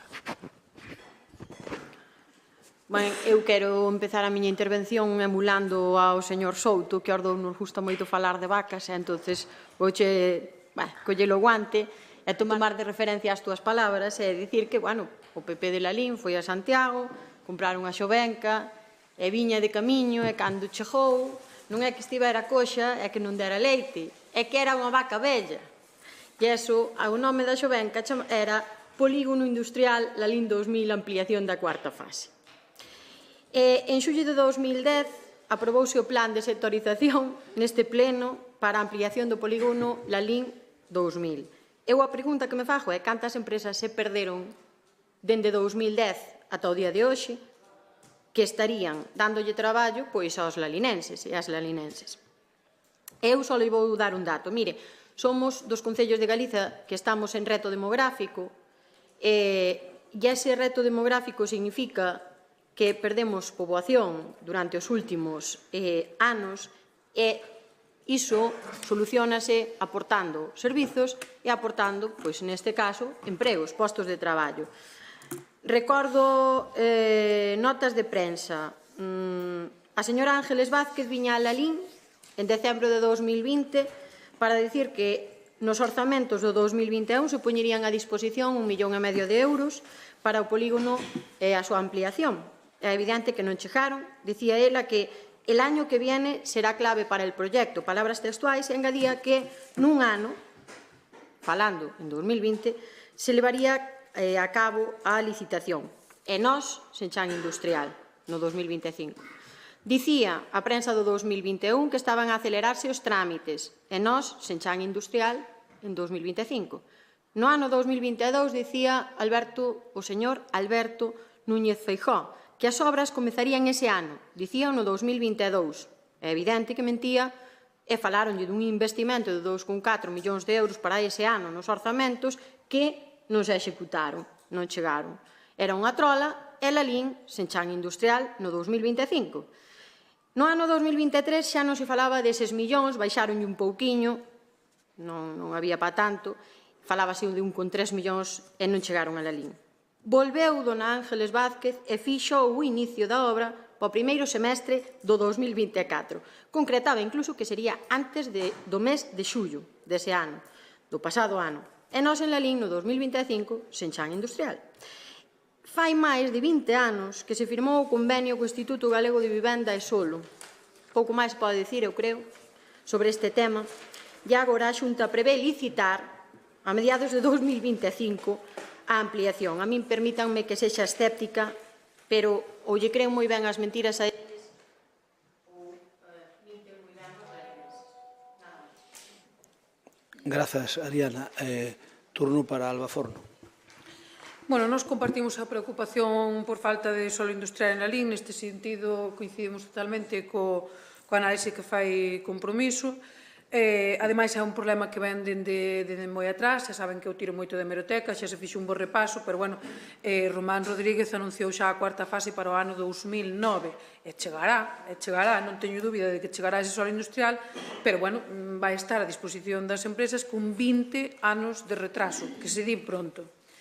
É certo que Lalín é un referente industrial no interior de Galicia, pero tamén é certo que nos últimos tempos é indudable que estamos perdendo competitividade, moi ao noso pesar, ademais, porque, bueno, hai moitas empresas que ao longo deste tempo non puderon asentarse ou non puderon ampliar as súas instalacións, polo tanto, non puderon xerar emprego nin riqueza. E un dato moi relevante neste sentido é que o Partido Popular volveu ao goberno de Lalín no ano 2019 e dende esas hai 135 empresas menos no noso concello. É certo, e dirán que houve unha pandemia, que houve unha guerra, que houve moitas cousas polo medio, pero isto non xustifica a reducción do número de empresas en Lalín, que porcentualmente perde máis do dobre de empresas do que perde o conxunto do Estado no mesmo período. Polo tanto, algo non se está facendo ben en Lalín, algo se está facendo mal ou seguramente non se está facendo nada en absoluto en Lalín polas empresas. Nos vamos a apoiar esta moción que presenta Compromiso. A min gustaríanos trasladar a esta comparecencia cuestións relacionadas coa enerxía e coa tecnoloxía. Pensamos que son dous vectores que poden condicionar moito a competitividade das empresas nas próximas décadas e, dende logo, gustaríanos poder preguntar e que se nos contestara as cuestións que plantexemos. E, ademais, gustaríanos saber se hai algún plan estratégico neste eido, tanto para a cuarta fase do polígono Lalín 2000 como para ese hipotético polígono de Catasos do que se falaba. E remato. Grazas, Alba. Ten a palabra o concelleiro delegado de Urbanismo, Pablo Area. Sí, bos días a todos. Bueno, vou a falar de forma clara e constructiva deste tema e vou tratar de fuxir de todo tipo de demagoxia porque me parece que o tema ten suficiente importancia. Primeiro, Lalín precisa solo industrial, é indiscutible. E segundo, a burocracia en España e en Europa é unha pedra que nos está levando ao fondo do mar e se non nos soltamos imos afogar. Eso é indiscutible. E con eso non vou a dar máis explicacións de por que tardan ou non tardan as cousas porque penso que xa queda claro. Por outro lado, a ampliación da cuarta fase do polígono industrial de Lalín 2000. Estamos tramitando o proxecto de expropiación e o proxecto de urbanización de forma simultánea para reducir plazos o máximo posible. O proxecto de expropiación atópase na fase final. Como ben dixo, como ben saben, xa se publicou e xa se citou os interesados para o levantamento das actas de pago e ocupación dos terreos, días 12 e 13 de febreiro. É dicir, a partir dese momento, Xestur pasa a ser o propietario deses terreos e pode xa ocupalos. O proxecto de urbanización foi aprobado inicialmente, o 23 de febreiro, se non estou equivocado, remata a súa exposición ao público, e aprobarase definitivamente unha vez respostadas as alegacións que poden surxir se que hai algunha. A partir de aí, temos as fechas 13 de febreiro e 23 de febreiro, a partir de aí están os terreos a disposición xa para a licitación das obras de execución. Seguinte paso, as obras poden abordarse de dous xeitos, ben por fases ou ben de xeito completo dunha sola tacada. Inicialmente, o suministro eléctrico que ten o polígono actualmente solamente cubriría a primeira fase de intervención. Por eso se plantexaba inicialmente empezar a construílo en fases. Por eso tamén os plazos que aparecen figuran como máis longos, porque non é o mesmo o momento no que empezan e que hai terreo disponible cos últimos terreos que quedarán a disposición. De todos modos, as últimas noticias que nos van chegando é que o proxecto da liña eléctrica que necesitaríamos, liña de media tensión que necesitaríamos para reforzar todo o conxunto da nova ampliación, vai moi avanzado, xa hai pagos e movimentos feitos, están pendentes dunha serie de informes sectoriais. Eso abre tamén a posibilidade de que se poida chegar a construir de xeito completo. No seu momento, dependendo da situación, supoño que optarase por unha opción ou por outra. En todo caso, parece que podemos ver xa o inicio das obras, estamos cerca xa dun proceso de ampliación, de execución desas obras. Con respecto ao polígono de Catasós, o seu desarrollo pode plantexarse, se me pode dar, por favor, o alcalde un pouquiño máis para rematar. Con respecto ao polígono de Catasós, o seu desarrollo pode plantexarse polo sistema tradicional, con estes plazos e custos enormes que ten, ou podemos, que parece máis aconsellable, continuar cos modelos que propoñen desde a Consellería de Economía e Industria, sistemas como os ZAPES, as zonas de aceleración de proxectos empresariais e solo, que son uns sistemas abreviados de tramitación conxunta que, ademais, permitirían, non obrigarían a utilizar, por exemplo, o solo do polígono de Catasós, permitiríanos ir a unha gran variedade maior de solos, e parece que estamos falando de uns prazos estimados de ano e medio, unhas reduccións significativas. Temos tamén opcións como os PIEs, os proxectos industriais estratégicos, que parece que están un pouquiño gardados para proxectos especiais un pouquiño máis singulares. En todo caso, cada unha destas figuras precisan a formalización de propostas concretas por parte dos empresarios. Necesitamos que os empresarios den un paso adiante, que nos presenten propostas, que nos concreten proxectos. Convido os interesados que se poñan en contacto con nós, como nós tamén, por a nosa parte, nos poñeremos en contacto, iniciaremos contactos con eles para estimar as necesidades reais, para ver cales se poden cubrir co proxectado na ampliación do polígono de Lalín 2000 e cales sería necesario cubrir con algunha destas outras figuras con novos tipos de solos. E remato dándolles a miña opinión e dándolles as gracias por tamén permitirme explicar estas cousas. Paréceme que quedaron os puntos suficientemente explicados, de forma resumida, pero suficientemente explicados. En todo caso, convidos a que saben onde está a miña mesa, teñen o meu teléfono, e para calquera dúbida que lles poida xurxir, e para ampliar o que faga falta, eu non teño ningún problema en explicarlo. Moitas grazas. Moitas grazas. Antes de que fale o autor da moción, decir que eu non quero dicir nada máis do que dixo Pablo, simplemente apuntalar que a mí xa me gustaría, como alcalde, como concelleiro, que isto tuvera suelo industrial. Como comprenden vostedes, eu móvome cunha certa facilidade na Xunta, e non é por presumir, pero ocurre que ese tema foi un tema complexo, que agora vai ir para diante finalmente, pero estou esperanzado con o novo sistema que empezou a funcionar o día 1 deste mes, o día 1 de xaneiro, e que se pode facer suelo industrial, áreas industriales en calquer sitio, que sea suelo rústico, que non este protegido, e para elo xa temos unha reunión convocada, quero recordar, non sei se xoves ou venres da semana que ven, xa con empresarios para poder, digamos, mirar a posibilidade de facer esa promoción. Desde logo, eu vou nos apoiar se finalmente deciden facer suelo industrial, van ter o apoio incondicional do Concello, e meu, por suposto, mesmo eu irei falar ca conselleira con eles diante para ver se somos o primeiro Concello que tramita algo por esa vía, unha vía express que en teoría a conselleira dixo que iso que podría estar funcionando en ano e medio, independentemente de que iso non vai significar para nada que pare a cuarta fase de Lalín 2000. Esa é outra historia.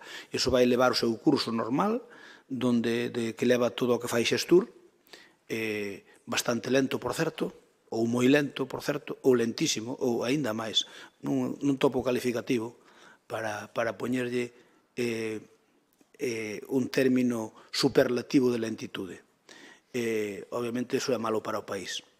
Se a iniciativa privada pode ser unha solución, aquí en Lalín hai xente, a min constame que pode estar interesada en solo industrial e hai empresas que tamén poden estar interesadas. Entón, como vos digo, pois na semana que ven, pois teño unha reunión con xente que está interesada. Agora hai que ver, obviamente, as condicións, logo habrá que ir que falar ca Consellería e habrá que ver tamén as condicións, porque a Conselleira dixo aquí na xuntanza da ED que iba a sacar para diante esa normativa, pero de momento ainda non hai experiencia funcionando. Por lo tanto, se aquí finalmente xurde, seríamos dos primeiros.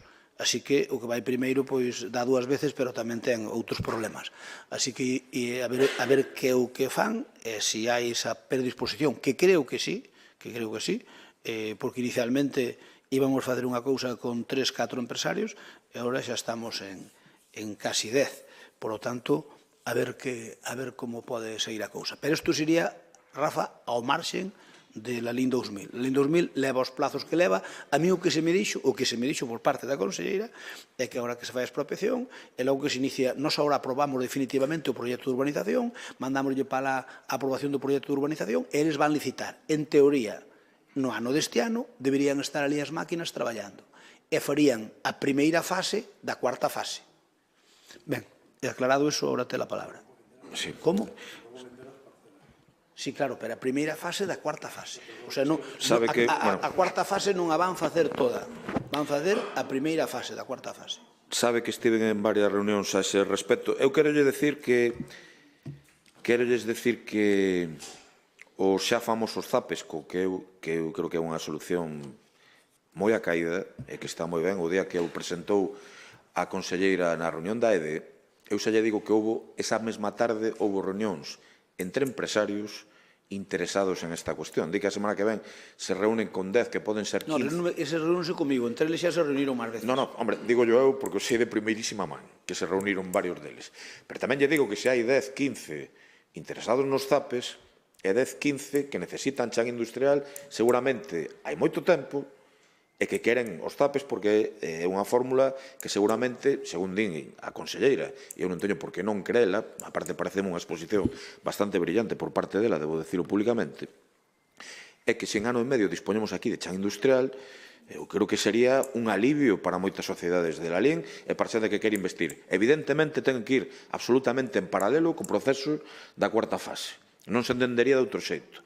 E tamén decir que en canto dos zapes, que eu sei un par de emplazamentos que están falando os empresarios para telos, que en teoría temos cerca de 1 millón de metros cuadrados tamén en Catasós, que se poderían adaptar perfectamente a este novo sistema dos zapes. Sería probablemente máis fácil. Sería máis fácil, claro. Entre outras cousas porque temos a salida da autopista. A salida da autopista ali sería o máis lógico. Pero bueno, pódese mirar. Hai tempo, Raquel, que unha vez botáchesme en cara, políticamente falando, que queríamos facelo en Prado, non sei se te acordas. Tamén Prado está cerca de, porque levase falando tamén moitos anos, levase falando da posibilidade de ter ali chan industrial para determinado tipo de proxectos, non? Falábase de naves grandes, pero bueno, eso xa pasou, vale. Quero decir que o tempo final acaba poñendo as cousas no seu sitio. E eu, como representante dunha forza pública, debo decirlles por enésima vez que me dá a sensación, ou algo máis, de que no seu momento antepuxeron o seu interés de desgaste dun goberno ás necesidades industriais de Lalín. E saben que teño a mellor relación con vostedes a día de hoxe, pero que se non o digo, non sería eu. Non sería eu. E eu creo que Lalín realmente ten necesidade para eso, ten potencial, ten empresarios dispostos a investir, hai empresarios de fora, porque isto é unha vila perfectísimamente conectada co resto de Galicia, cos autopistas do mar tamén, que nos levan tamén cara a Portugal, incluso con Europa, para ser unha potencia industrial de primeiro xénero a nivel España. E para iso hai que darlle as ferramentas para que o podamos facer. E iso ten que estar por riba das rivalidades políticas. E a min o presidente da Xunta no seu momento, Alberto Núñez Feijóo, díxome persoalmente, non vou facer como Louzán con Florentino, de decir conversas privadas, pero díxome que non había constancia de interés por parte de empresarios en ampliar Chan Industrial. E iso non se correspondía coa realidade. E debo criticalo, e debo dicilo. Pasemos á fase posterior. Comezou o señor alcalde dicindo que calquera goberno quere, evidentemente, que se dispoña de Chan Industrial para que se invista na LIN. Estou absolutamente de acordo. Eu sei que el, ademais, está en iso e que lle gustaría que fose o antes posible. Non teño ninguna dúbida diso.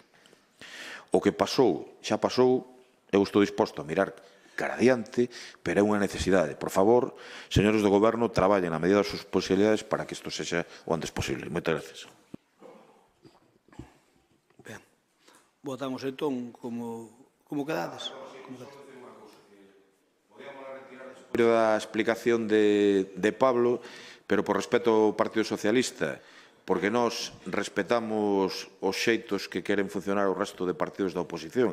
Vostedes trasladaron que querían facer outro tipo de preguntas tamén se había esta comparecencia. Nós como respetamos os modelos do resto de partidos de como queren facer as cousas ou non retiramos para ver se hai a posibilidade de que si realmente comparezcan e vostedes poden facer esas preguntas que anunciaron. Moitas gracias. Moi ben, votamos entón.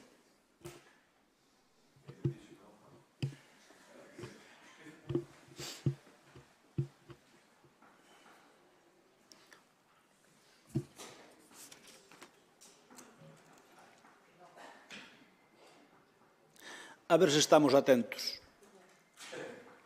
Ti sabes o que lle fixo Álvarez? O PSOE ten un ministro que é un fenómeno. Que se chama, ten varios. E ten un que se chama Álvarez, que é un fenómeno da naturaleza. Que o vexo ali, é un fenómeno. Entón foi dar unha charla para embajadores. É un embajador noso de onde hai ali que hai moitos porcos, en Bélgica. Ali hai, dimos os franceses que son, os belgas que son como os porcos, manger, dormir e travailler. Bueno, eu non digo como os franceses, pero ao mellor pode ser certo, non digo que non. Entón, o embajador noso belga dormeuse durante a súa disertación e cesouno.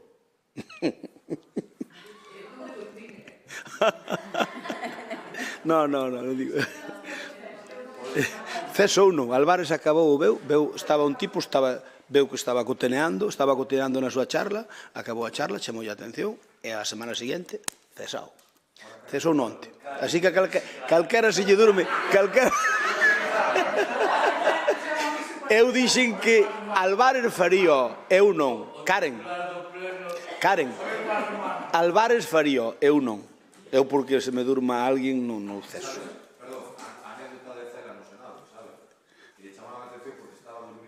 Sí, E dixeron, señor Cera, está vostede durmindo. Dixo, non é estar mesmo durmindo que durmiendo. Non, dixo, non diga, estou durmiendo. Dixo, o presidente, a fin e a cabo é lo mismo. Dixo, non.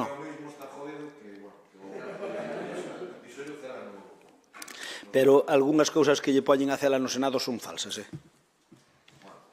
Sí, dice que botou un peido. Estaba falando, pero tan estrondoso que quedou todo un silencio.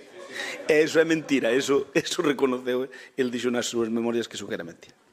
Ben, votos emitidos 19, a favor 8, 11 non, queda convocada, queda rexeitada. Vamos coa moción do PSDG, da PSDG-PSOE relativa a que o consorcio Unicode engada un emoticono do cocido de la LIN. Eso está moi bonito. Veña, Alba, tes a palabra. Bueno, pois, a ver, traemos esta proposta para que o Concello de Lalín redacte un proxecto e lidere unha campaña para que o Consorcio Único engada o emoticono do cocido ao seu catálogo. Para que non o saiba, este consorcio é unha organización sen fins de lucro que está formado, entre outros, por empresas como Microsoft, Apple, Google, Meta, etc. E a finalidade deste consorcio é representar a maioría dos sistemas de escritura e para o caso que nos ocupa, pois é o responsable de aprobar os emoticonos que máis tarde se integran en todos os dispositivos, non? Pode parecer unha proposta un pouco trivial a simple vista, pero, bueno, creo que se trata dunha proposta ambiciosa, de carácter estratégico, e cunha proyección que supera con moito moitas outras iniciativas de promoción do cocido de Lalín, sobre todo a nivel internacional. Estamos falando, por exemplo, de levar a imaxe do cocido a todos os dispositivos móviles do planeta de maneira estandarizada. E agora que somos recoñecidos internacionalmente, eu creo que temos que utilizar ferramentas internacionais. A importancia do cocido para a Lalín é indiscutible, por iso é importante que a Lalín sexa quen promova esta proposta. Só se vai engadir un emoticono do Concello de Lalín unha vez na historia, e isto vai suceder tarde ou cedo, co cal, quen o consiga vai levar toda a atención, sobre todo mediática. É indiscutible tamén que nas próximas décadas a promoción do cocido vai pasar por ter cada vez máis presencia no mundo digital, porque hai que estar onde está a xente nova e porque hai que falar no seu mesmo idioma ou na súa mesma linguaxe. E tamén sería un xeito de darlle unha ferramenta aos nosos produtores e aos nosos hostaleiros para que se comuniquen mellor neste mundo digital ou entorno digital. Para todo isto serviría o tema do emoticono do cocido. Os emoticonos teñen un impacto global, son noticia en medios de todo o mundo e tamén teñen un impacto económico innegable, estimulan a demanda e por iso hai moitas multinacionais ou moitas empresas como Taco Bell, por exemplo, que promoven a inclusión dos seus produtos como emoticonos ou países como Suíza que celebran a inclusión da fondue no catálogo de Unicode. Este ano, ademais, teñen a oportunidade de preguntarlle directamente ao embaixador de Xapón sobre o impacto socioeconómico dos emoticonos, porque precisamente este país, o Xapón, é o país que máis se afana en engadir emoticonos do mundo, ao catálogo. Poden preguntarlle, por exemplo, sobre o emoticono do sushi. Eu entendo que vostedes aproveitarán esta intervención para restarlle importancia á nosa iniciativa e para decir que ninguén fai máis nin mellor promoción do cocido de Lalín da que fan vostedes. E dirán tamén que teñen informes que avalan este traballo, etc. Eu voulle pedir antes de nada altura de miras. Vostedes saben que é unha boa iniciativa e, ademais, saben que é unha iniciativa que ten repercusión en termos económicos e que pode ter un beneficio moi importante para a Lalín, tanto económicamente como a nivel mediático. E remato esta primeira. Moi ben. Proposta ambiciosa, dixeches. Paco xa fixo un, Ambiciosa. Paco xa fixo un... Fixeronlle un emoticono a Paco do cocido. En serio. Eu xo vim polo menos por aí adiante. Non fun o único. Desa palabra, Paco. Ou Ariana, perdona, Ariana. Ben, bueno, é evidente que temos unha festa gastronómica de importancia moi relevante, un fío do que tirar, eu creo. Todas as iniciativas que xiren alrededor de conferirlle valor ao cocido serán benvidas, nós votaremos a favor, xa o adianto agora. E a parte de ser un xerador de riqueza, xa se dicía na iniciativa, na moción, que favorece o coñecemento da diversidade cultural a través do plato.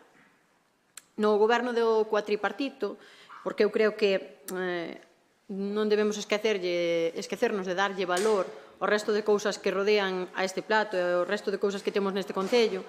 No goberno do cuatripartito tiñan moi claro que o turismo era un piar fundamental, que necesitaba unha estrategia a desenvolver e, sen quitarlle en ningún momento valor ao cocido, que o ten, e é evidente, eu creo que temos moitos alicientes que lle podemos engadir a este cocido. Hoxe saía unha nova na prensa que falaba de que a ocupación en Semana Santa, a ocupación aquí na nosa vila hoteleira en Semana Santa, estaba non nun moi bo momento, que tiñamos moitas reservas para o mes do cocido, efectivamente, e eu, a pregunta que me fago é, igual temos moito que engadirlle ao cocido, que, por exemplo, poden ser a cantidade de mámoas que temos nun estado lamentable, os castros que temos por descubrir, as pontes das máis antigas, como pode ser a Ponte dos Cabalos, que está nun estado lamentable,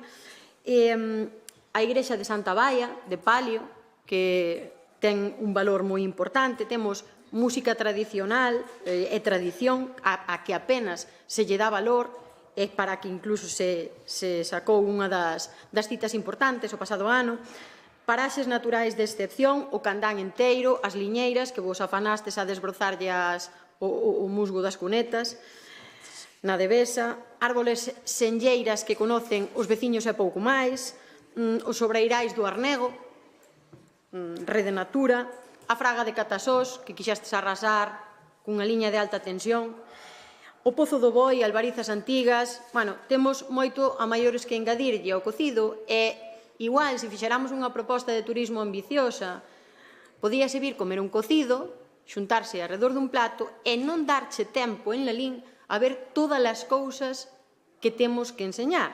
Quizáis, ir por aí sería deixar de infrautilizar o patrimonio que temos tanto cultural como de outros tipos e, crear unha dinámica de turismo real e que non só se centre nuns poucos meses do ano. Nada máis. Moitas gracias. Turno para compromiso. Iria, ten a palabra. Ben, bons días a todos e a todos. Despois de ler a moción do Partido Socialista e ver a bagaxe que teñen os emoticonos, así como a influencia que teñen no mundo actual, dende o noso partido pensamos que sería unha boa idea que isto saíse adiante, porque sería unha forma máis de achegar o cocido de Lalín a persoas de todo o mundo, e por iso nos imos a votar a favor. Nada máis. Gracias. Gracias, Iria. Turno para o Partido Popular, ten a palabra Raquel Lorenzo. Bos días a todos e a todas. En primer lugar, aclarar que dende o Goberno estamos a favor de todas as iniciativas que se fagan en defensa, promoción ou difusión da Feira do Cocido de Lalín, da súa imaxen e dos seus produtos. Todo o que se aporte para a feira entendemos que é bo e por iso imos estar a favor delo. Usted pídenos altura de miras, pois nos vamos a votarlle a favor desta moción, pero non sin antes precisarlle que antes de materializar a solicitud ao Consorcio Unicode, pois imos facer unha consulta aos técnicos na materia ou no seu defecto imos facer unha consulta ao propio Consorcio. O que non imos facer é unha tramitación que non teña ningún viso de prosperar, vale? Entón, nunha primeira consulta, que xa fixemos parte dos deberes, dicirlles que nos nosos teléfonos hai alrededor dunhos 3.700 emojis que son aprobados por ese Consorcio Unicode de Estados Unidos e no que os localismos non lle fan ninguna gracia, non lle gustan moito. Para darlles un exemplo disto, nin Galicia, nin siquera Cataluña, con todo o que son, ou todo o que tentan ser, tentaron introducir as súas bandeiras e non foron capaces de facelo. Pero tampouco teñen por separado os estados da Unión, como poden ser Texas ou poden ser California, ou os cantóns suizos ou algunha das rexións de Alemanha. Na política do Consorcio, máis ben o que intentan é non facer favoritismos nin facer localismos. Co que o emolle do cocido de Lalín xa lles adianto que sería imposible, en todo caso sería un xenérico. Tamén lles digo que un cocido de Lalín, habendo un cocido maragato, un cocido montañés, lebaniego, etc., non o van a aceptar porque creemos que é algo moi concreto, habendo outros a maiores. Despois, en canto a comidas preparadas, existen só 34 emojis que refliten comidas preparadas e todas elas son xenéricas e de aceptación mundial. Das últimas incorporacións que se fixeron no ano 16, incorporouse a paella. Ao fin e ao cabo, a paella en calquera parte do mundo é paella. Cortegada, non? O cocido, como particular de unha ubicación ou como un endemismo de un lugar concreto é imposible que se acepte, e o cocido como xenérico de todos os cocidos nacionais e internacionais xa ten unha ícona que non diferiría moito do que poderíamos elaborar do cocido de Lalín. Pero, faremos a consulta, xa lles digo, para ver esa viabilidade, e se temos opción, vamos a intentar ter ese emoji. E se é imposible, os técnicos non o ven viable, pois agradecemos esta aportación que traen hoxe a pleno, pero centrarémonos noutros temas e noutras tramitacións que teñan posibilidade de éxito. Moitas gracias. Moitas gracias. Turno para Alba para cerrar. Ben, eu agradezo o voto a favor de toda a corporación. Eu, se queren, damos o traballo medio facer. Eu teño aquí, por exemplo, a proposta que fixeron dende as administracións de Suíza para incluir a Fondi. Como esta hai máis, vamos. No noso caso, eu creo que non é algo falando de localismos. Evidentemente non se vai chamar cocido de Lalín, pero simplemente levará os gráficos do cocido de Lalín, pero o cocido ao final é algo que representa prácticamente a todo Galicia, non? É incluso, fora das nosas fronteiras, a boa parte do territorio. Falabas de cocido lebaniego, de diversos cocidos que ao final tamén se poden ver representados co noso emoji, non?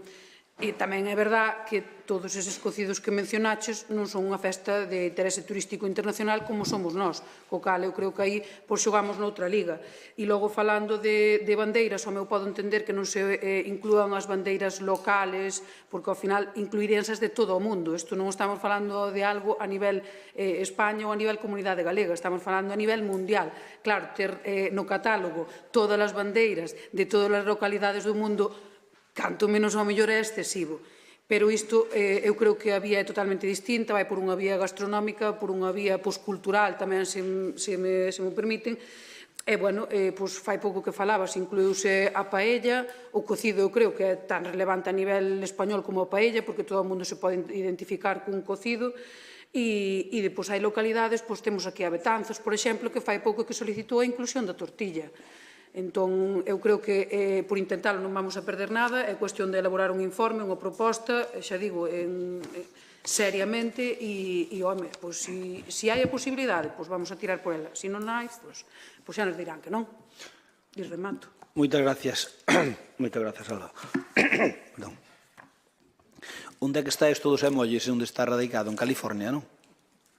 Eu creo que ten que viaxar o alcalde ali, porque senón non hai posibilidade ninguna de que... Pero vamos nós tamén, todos a corporación, e falamos ali por do consorcio. Solicitamos do pleno. Marchámonos a corporación alá, fletamos un avión.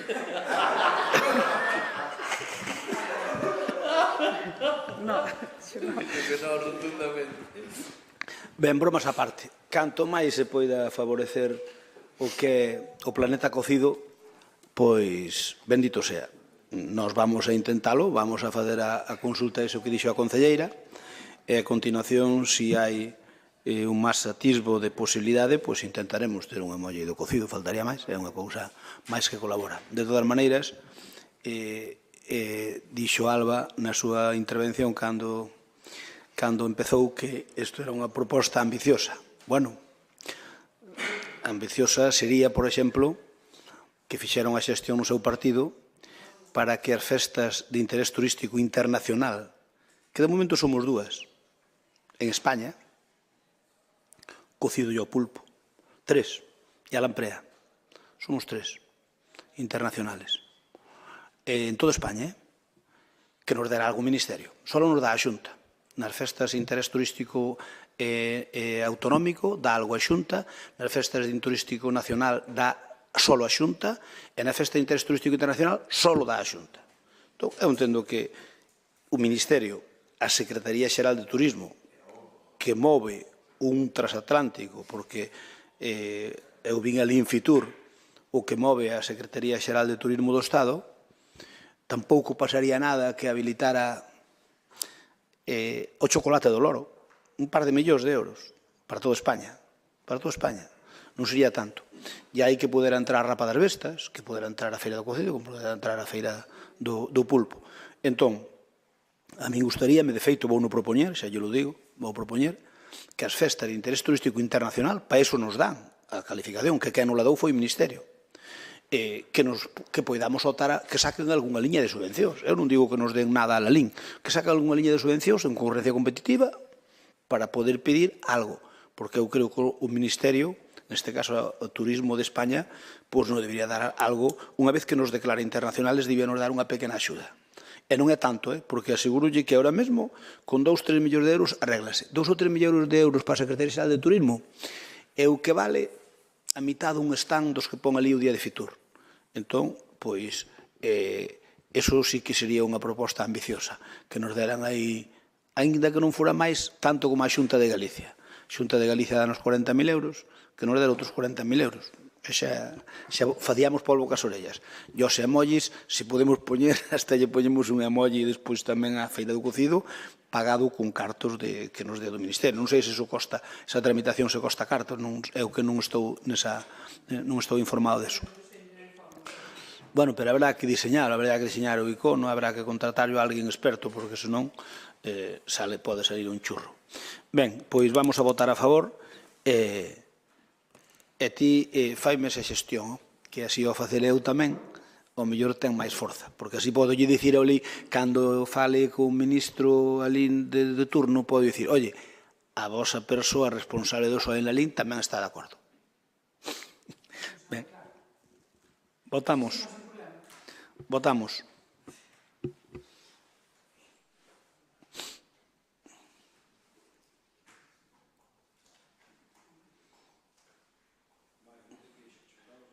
Fáltame un.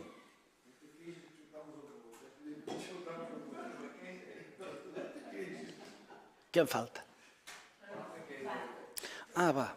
É que Paz ben, marchouse que ven aí o director xeral. Si, Paz non está, que ven aí o director xeral do Maior e iba a saludalo. Si, votos emitidos 18, a favor os 18. Queda aprobado por unanimidade, non, César? É porque non unanimidade. Porque Paz non está. Pero tampouco está... Como? Sí, pero logo tamén é a extensión de Anxo. Porque se non estuvo na sesión, Paz se ha marchado. Claro, pero Paz estuvo, pero non está. Que quería dizer? Se aí está así, non é así. Bueno, vale. Eu estou pedindo eu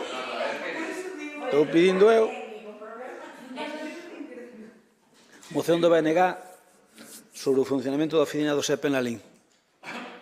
Ten a palabra Paco Vilariño. Ben, nos, dicir antes que nada que non íamos, tiñamos outra moción para este pleno pensada e ao final, vista a reacción que se tivo por parte da subdelegación, pois decidimos presentala como tal, non? Nos denunciamos o 17 de xaneiro públicamente unha situación gravísima que se estaba producindo no que é a oficina de Lalín do SEPE, unha oficina que desde logo estaba bloqueada a todos os niveis e a calquer tipo de servizo, como nos fixeron, e fomos coñecedores, obviamente, por usuarios e usuarias que así nos lo transmitiron e que despois nos, obviamente, corroboramos, non? E digo que non teníamos pensado e cambiamos de opinión cando vimos, desde logo, a resposta da subdelegación do Goberno nun exercicio de cinismo e de falta de transparencia absoluta, cando nega, desde logo, que esta situación se producira, non? Se algo lle temos que pedir ás administracións e máximo a unha subdelegación é que, desde logo, non actúen,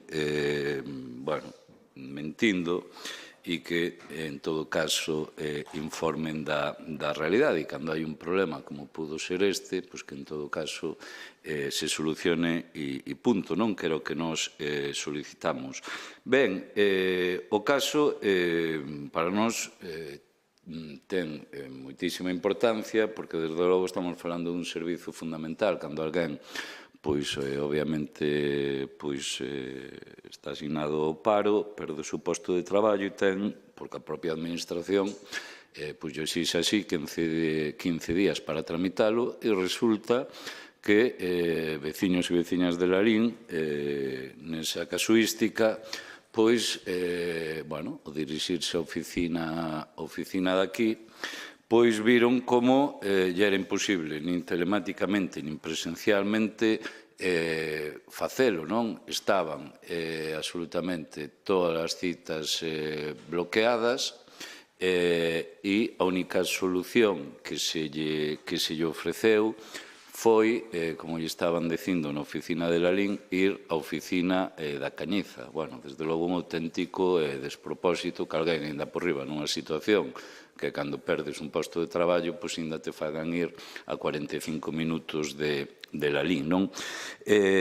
Incluso, bueno, o desperpento da situación, que obviamente nos queremos deixar claro que non é nada atribuíble aos traballadores e traballadoras da propia oficina, todo o contrario, que o que padecen é esa situación por unha falta de persoal prolongada no tempo puntual, dame exactamente igual, nese sentido nós o que pedimos é que este servizo nunca pode quedar nesa situación.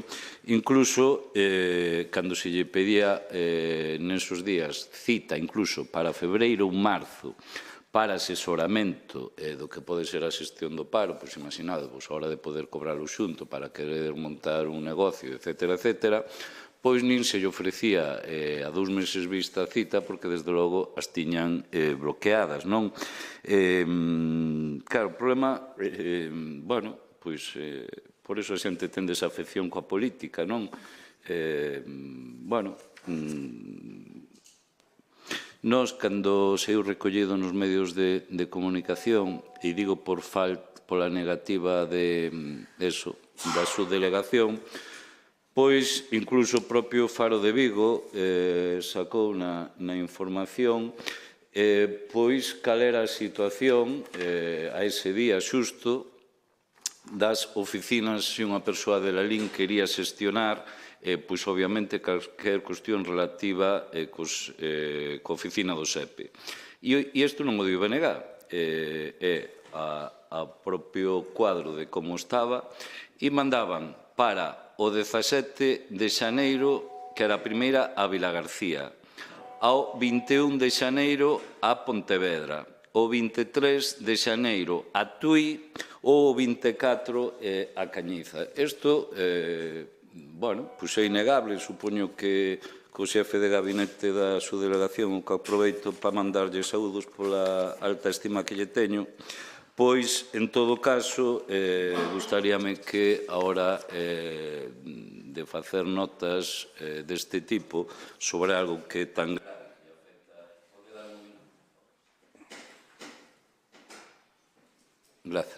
e que lle afecta tan directamente a xente que, insisto, se atopa nunha situación que ninguén desexamos, non? Como nunha situación de paro e que era, obviamente, tramitala. E, ademais, estamos falando que a administración, que non pode ser que a administración te obrigue a ter un prazo de 15 días para tramitalo e a propia administración non te garanta ese dereito, non? Por lo tanto, insisto, para nós é unha situación que non se pode volver a repetir, que se sufriu nesos días en Lalín e que é máis que evidente que se solventou, primeiro, que aconteceu, como queda demostrado, e non polo BNG,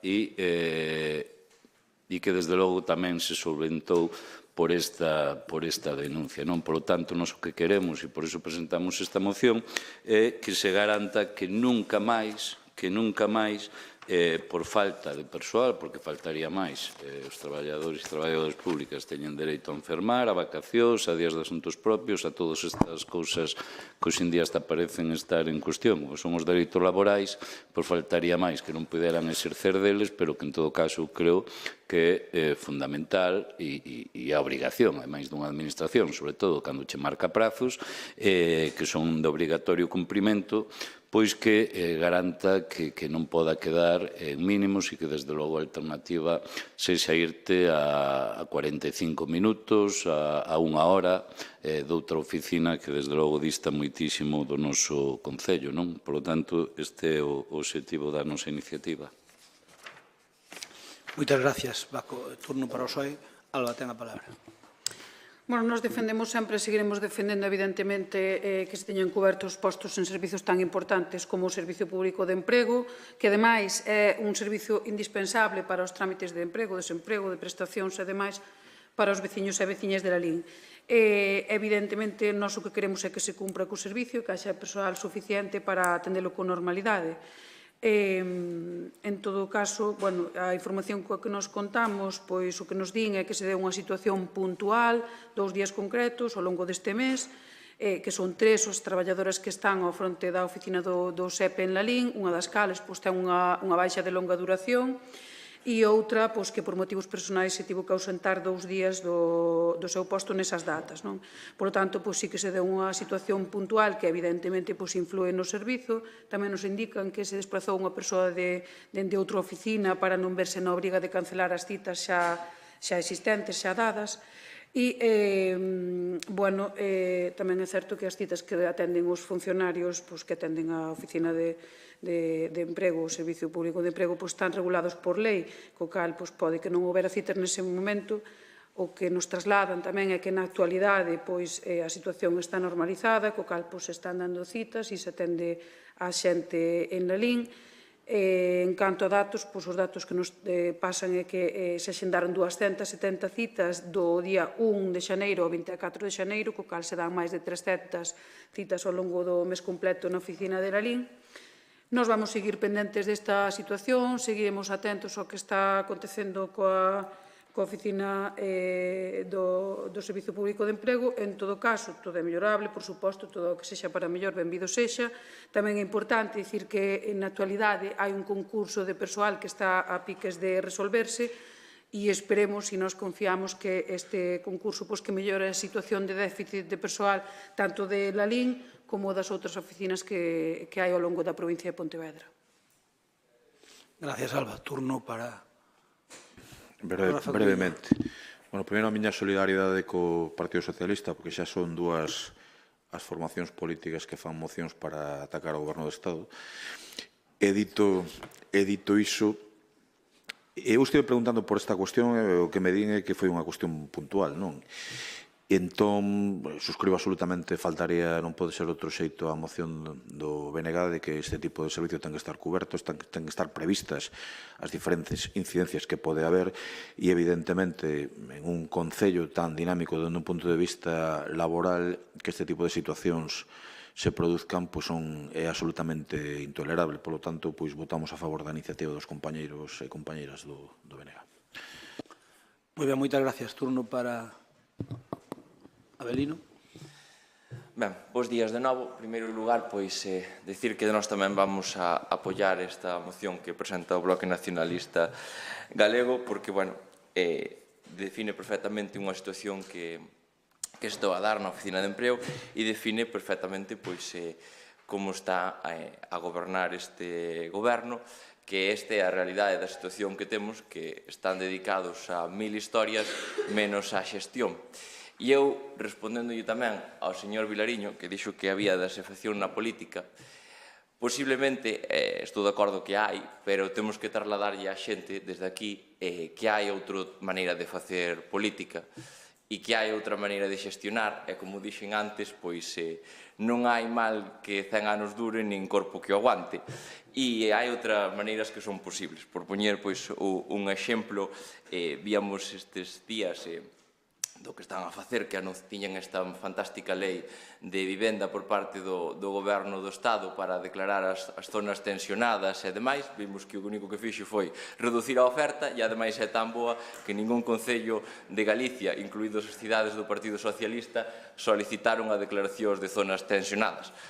Frente a ese tipo de cuestións, hai un goberno, por exemplo, en Galicia, que saca esta mesma semana o bono Emancípate para persoas de 18 a 35 anos, que anuncia novas vivendas esta mesma semana en Vigo sumadas a 755 cun orzamento de 111 millóns de euros, ou que aumenta o límite do IPREN en medio punto para poder acceder ás vivendas. Mentras en España temos un goberno que sitúa ao noso país no país con máis risco de pobreza infantil da Unión Europea, temos un goberno en Galicia que sitúa a Galicia como líder en escolarización infantil de 0 a 3 anos con 13 puntos por riba da media. E mentras en España temos un goberno que está atacando constantemente aos agricultores e aos gandeiros por un fanatismo climático, pois en Galicia temos un goberno que estes días destina 46 millóns de euros para o rural para apoiar a 320 mozos e 135 novos agricultores. E mentras Sánchez sigue sen orzamentos, sen previsións e con estas xestións das oficinas de empleo e creando unha total inseguridade, en Galicia, tan só nos primeiros 15 días do ano, puxéronse en circulación 175,5 millóns de euros a través de liñas do IGAPE para o tecido empresarial. Ou mentras o goberno de Sánchez, que non atende as oficinas de empleo, nin aos autónomos, nin empresarios, e nos suba as nosas cotizacións, en Galicia, nos primeiros 15 días do ano, sacáronse 40 millóns de euros xa para líneas de autónomos. En definitiva, digo a xente que non haxa desafección política, que outra maneira de xestionar e outro gobernos son posibles e chegarán máis pronto que tarde. Gracias. Turno para Paco Vilariño.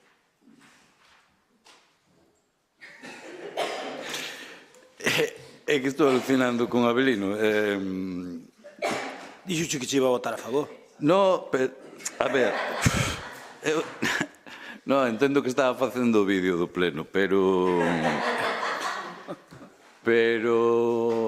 a ver, concordo tamén con el, que efectivamente hai outros xeitos de gobernar e eso, claro, o que non concordo é que a alternativa, obviamente, sexa o Partido Popular. É máis que evidente que é necesario neste país que haxa un cambio necesario e evidentemente pasa polo nacionalismo.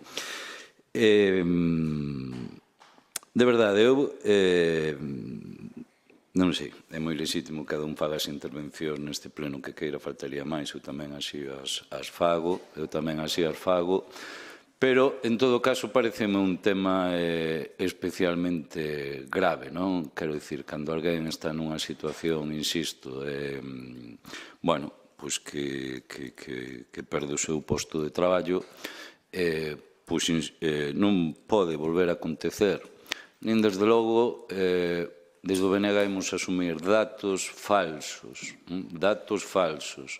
e supoño que a xente afectada estará alucinando con que se negue que lle aconteceu iso. Por tanto, a nós danos exactamente igual, por iso somos unha forza nacionalista, porque só nos debemos aos galegos e as galegas e porque só defendemos os intereses da nosa veciñanza e neste caso nos dá exactamente igual quen goberne en Madrid, exactamente igual. Nese sentido, vamos seguir reclamando o mesmo e o que nos corresponde. E neste caso, insisto, nos teníamos, e sabédelo de sobra, a mesma denuncia se isto acontece gobernando outro partido en Madrid. Por lo tanto, hai cuestións que, independentemente de quen goberna, hai que ter a suficiente responsabilidade para garantir que non acontezan. E segundo, un mínimo de ética política para non negar que isto é así. E cando algo, e todos e todas, e eu primeiro, cometemos erros, pois o mínimo é admitilo e corrixilos. Para iso esta xente vive e cobra polo seu posto de traballo, pola responsabilidade que ten. Por lo tanto, nada, a nosa cuestión, insisto, era precisamente corrixir que isto non pasara. Insisto, conseguímolo, e en segundo caso é que non volva a pasar. Que non volva a pasar. Quere máis tempo? Ben, nos, como dixo o noso voceiro, pois vamos a votar a favor. Isto non é un tema que afecte só a Lalín, está afectando a toda a España rural. Eu vía na semana pasada como algún senador de Jaén facía alusión tamén a que o SEPE que cerrara a oficina en Orcera, que é un pobo de Xaén, e tamén noutro pobo ali cerquiña que se chamaba, que tamén tiña problemas, que primeiro empezaron a funcionar así a trancas e a barrancas e logo, bueno, que parece ser que o problema non é un problema que atañe a Lalín. Hai moitas oficinas do SEPE con ese problema en toda España. En algún caso parece ser que incluso con posibilidade de cerrar. Non é o caso noso que a vayan cerrar, pero que sí que o SEPE ten un problema grave de persoal e por eso está cerrando sitios ou polo menos reducíndose a mínima expresión. Eu non coñezo o caso concreto de Orcera, polo tanto non podo falar, pero eu vin ali que un senador do meu partido denunciaba que o peche dese sitio, da oficina do SEPE ali. Así que a cousa non debe andar moi ben, que polo visto é un problema en xeral de todo o país. Así que o PSOE se poña as pilas, que o goberno se poña as pilas para dotar do persoal que fai falta, porque sin dúbida é un problema de persoal.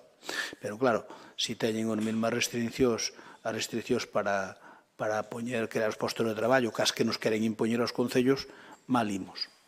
Ben, nós votamos a favor, polo tanto, votemos.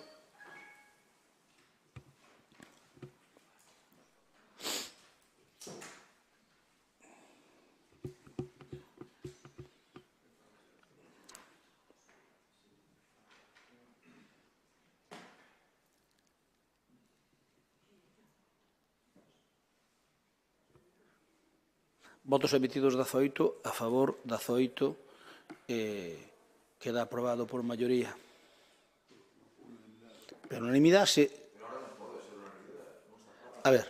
Pero paso marchó al principio del punto. Cuando ya en ese punto. Ahora ya no está...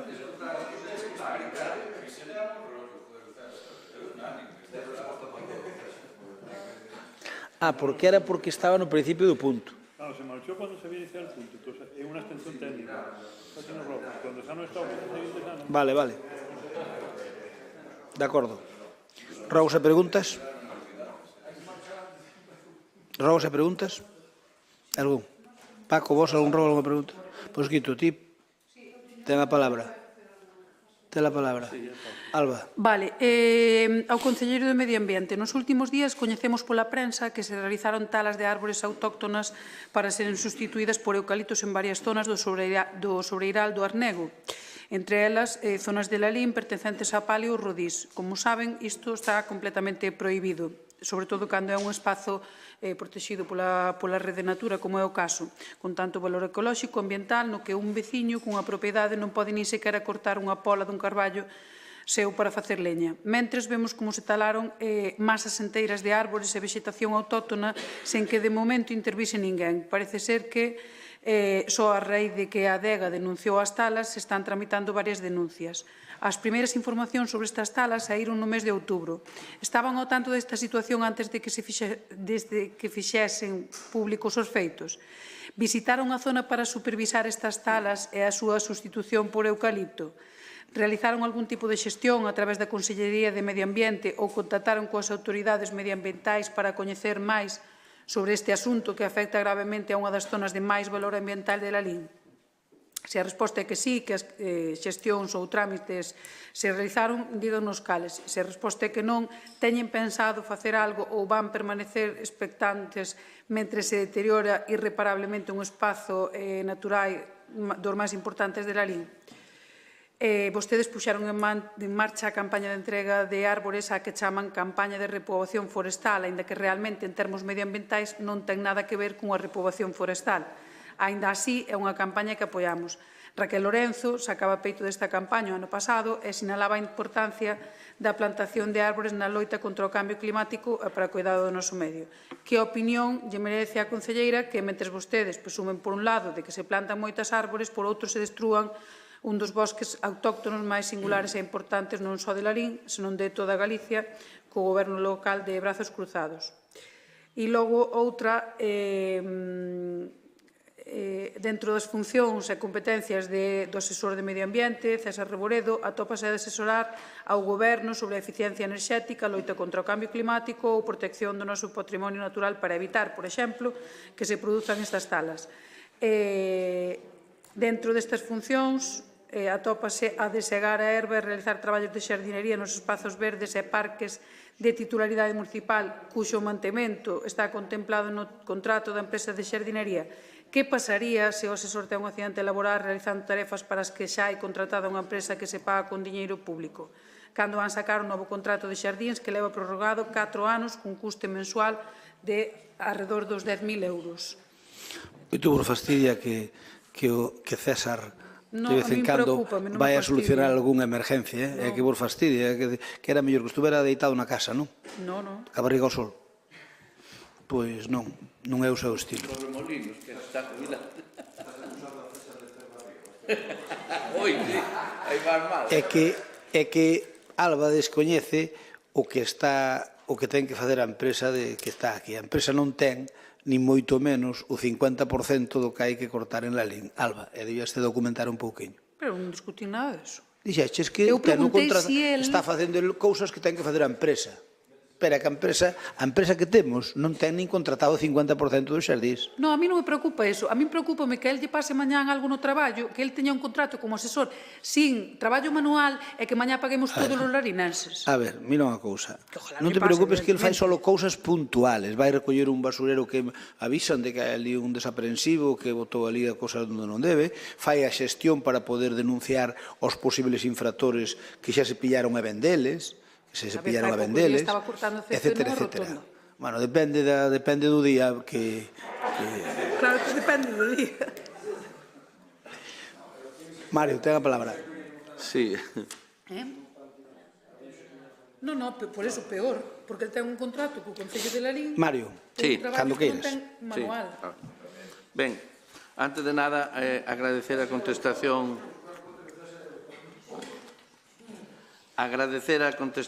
das preguntas que fixemos o mes pasado, o pleno pasado, porque, bueno, pues teñen algo de coherencia, por fin, porque hasta ahora, pues, as contestacións deixaban moito que desexar. Ben, pois vou a polas miñas preguntas. Fai uns meses presentamos unha moción solicitando facer accesibles os espazos públicos ás persoas TEA, moción que votaron a favor. Nos últimos días recibimos queixas de familias do noso Concello indicando que tanto no Nadal como nas festas de Lalín non se tivo en conta a inclusión destas persoas nas actividades, a pesar de que llo solicitaron o Concello en múltiples ocasións. Certamente, estas persoas, ou ben pais e nais que teñen cativos con necesidades especiais, teñen o mesmo dereito a disfrutar do Nadal e das festas, co cal preguntamos: teñen previsto ter en conta a inclusión das persoas ás que nos referimos para as seguintes festas, Cocido ou Nadal en Lalín? Teñen previsto darlle prioridade ou posibilidades de acceso aos cursos de natación na piscina municipal? As accións van a levar a cabo para fomentar e permitir a accesibilidade dos espazos públicos para as persoas TEA. Esta é a miña primeira pregunta. E a segunda é, pois, cando van iniciar as obras da reparación do pabellón municipal? O estado que presenta é lamentable. Separación da pista, lonas caídas, vestiarios, é un largo etcétera de deficiencias e de deterioros. Además, estes días creo que vimos que viñeron a subvención da Deputación de 8.000 euros, se non lembro mal, pois supoño que se usará para os arranxos do... 8.000? Sí. Será un pouco máis, ou? Será un pouco máis, Mario. Bueno, pois eso é que lín eu. Pois eu penso que xa toca ir facendo ya algo ao pabellón municipal, porque hai... A ver... Pero, Mario, se xa o pedimos nós, está pedido... Pois agora pedímoslo nós. Non me estás a entender. O marcador levamos 3 anos coitando que xa vai mañá. O marcador municipal é unha hora provisional. O marcador pasou o que pasou e a culpa é de Avelino.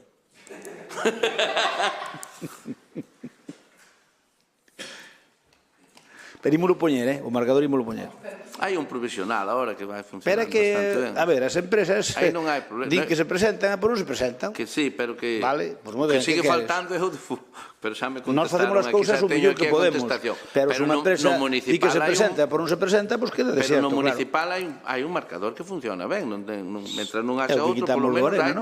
É o que quitamos do Arena, non, Avelino? Pero, sí, pero se vai ben, oye. Fai falta son os arranxos que... Ana, ti onde queres que metamos logo os 8.000 euros que nos dá a Diputación? Non sei, mirade vos, a ver... Os 8.000 son para unha lona. Claro, eso evidentemente, ten razón, eso é para a lona do pabellón.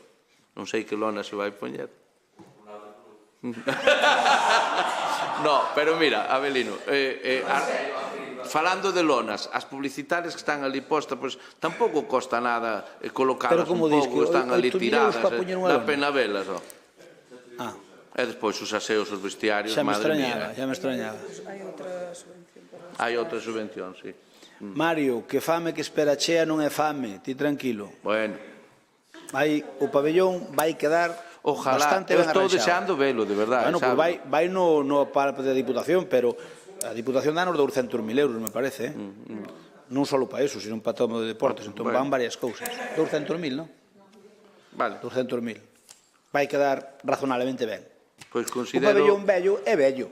Considero esta pregunta contestada. Hai que ir poñéndolle parches.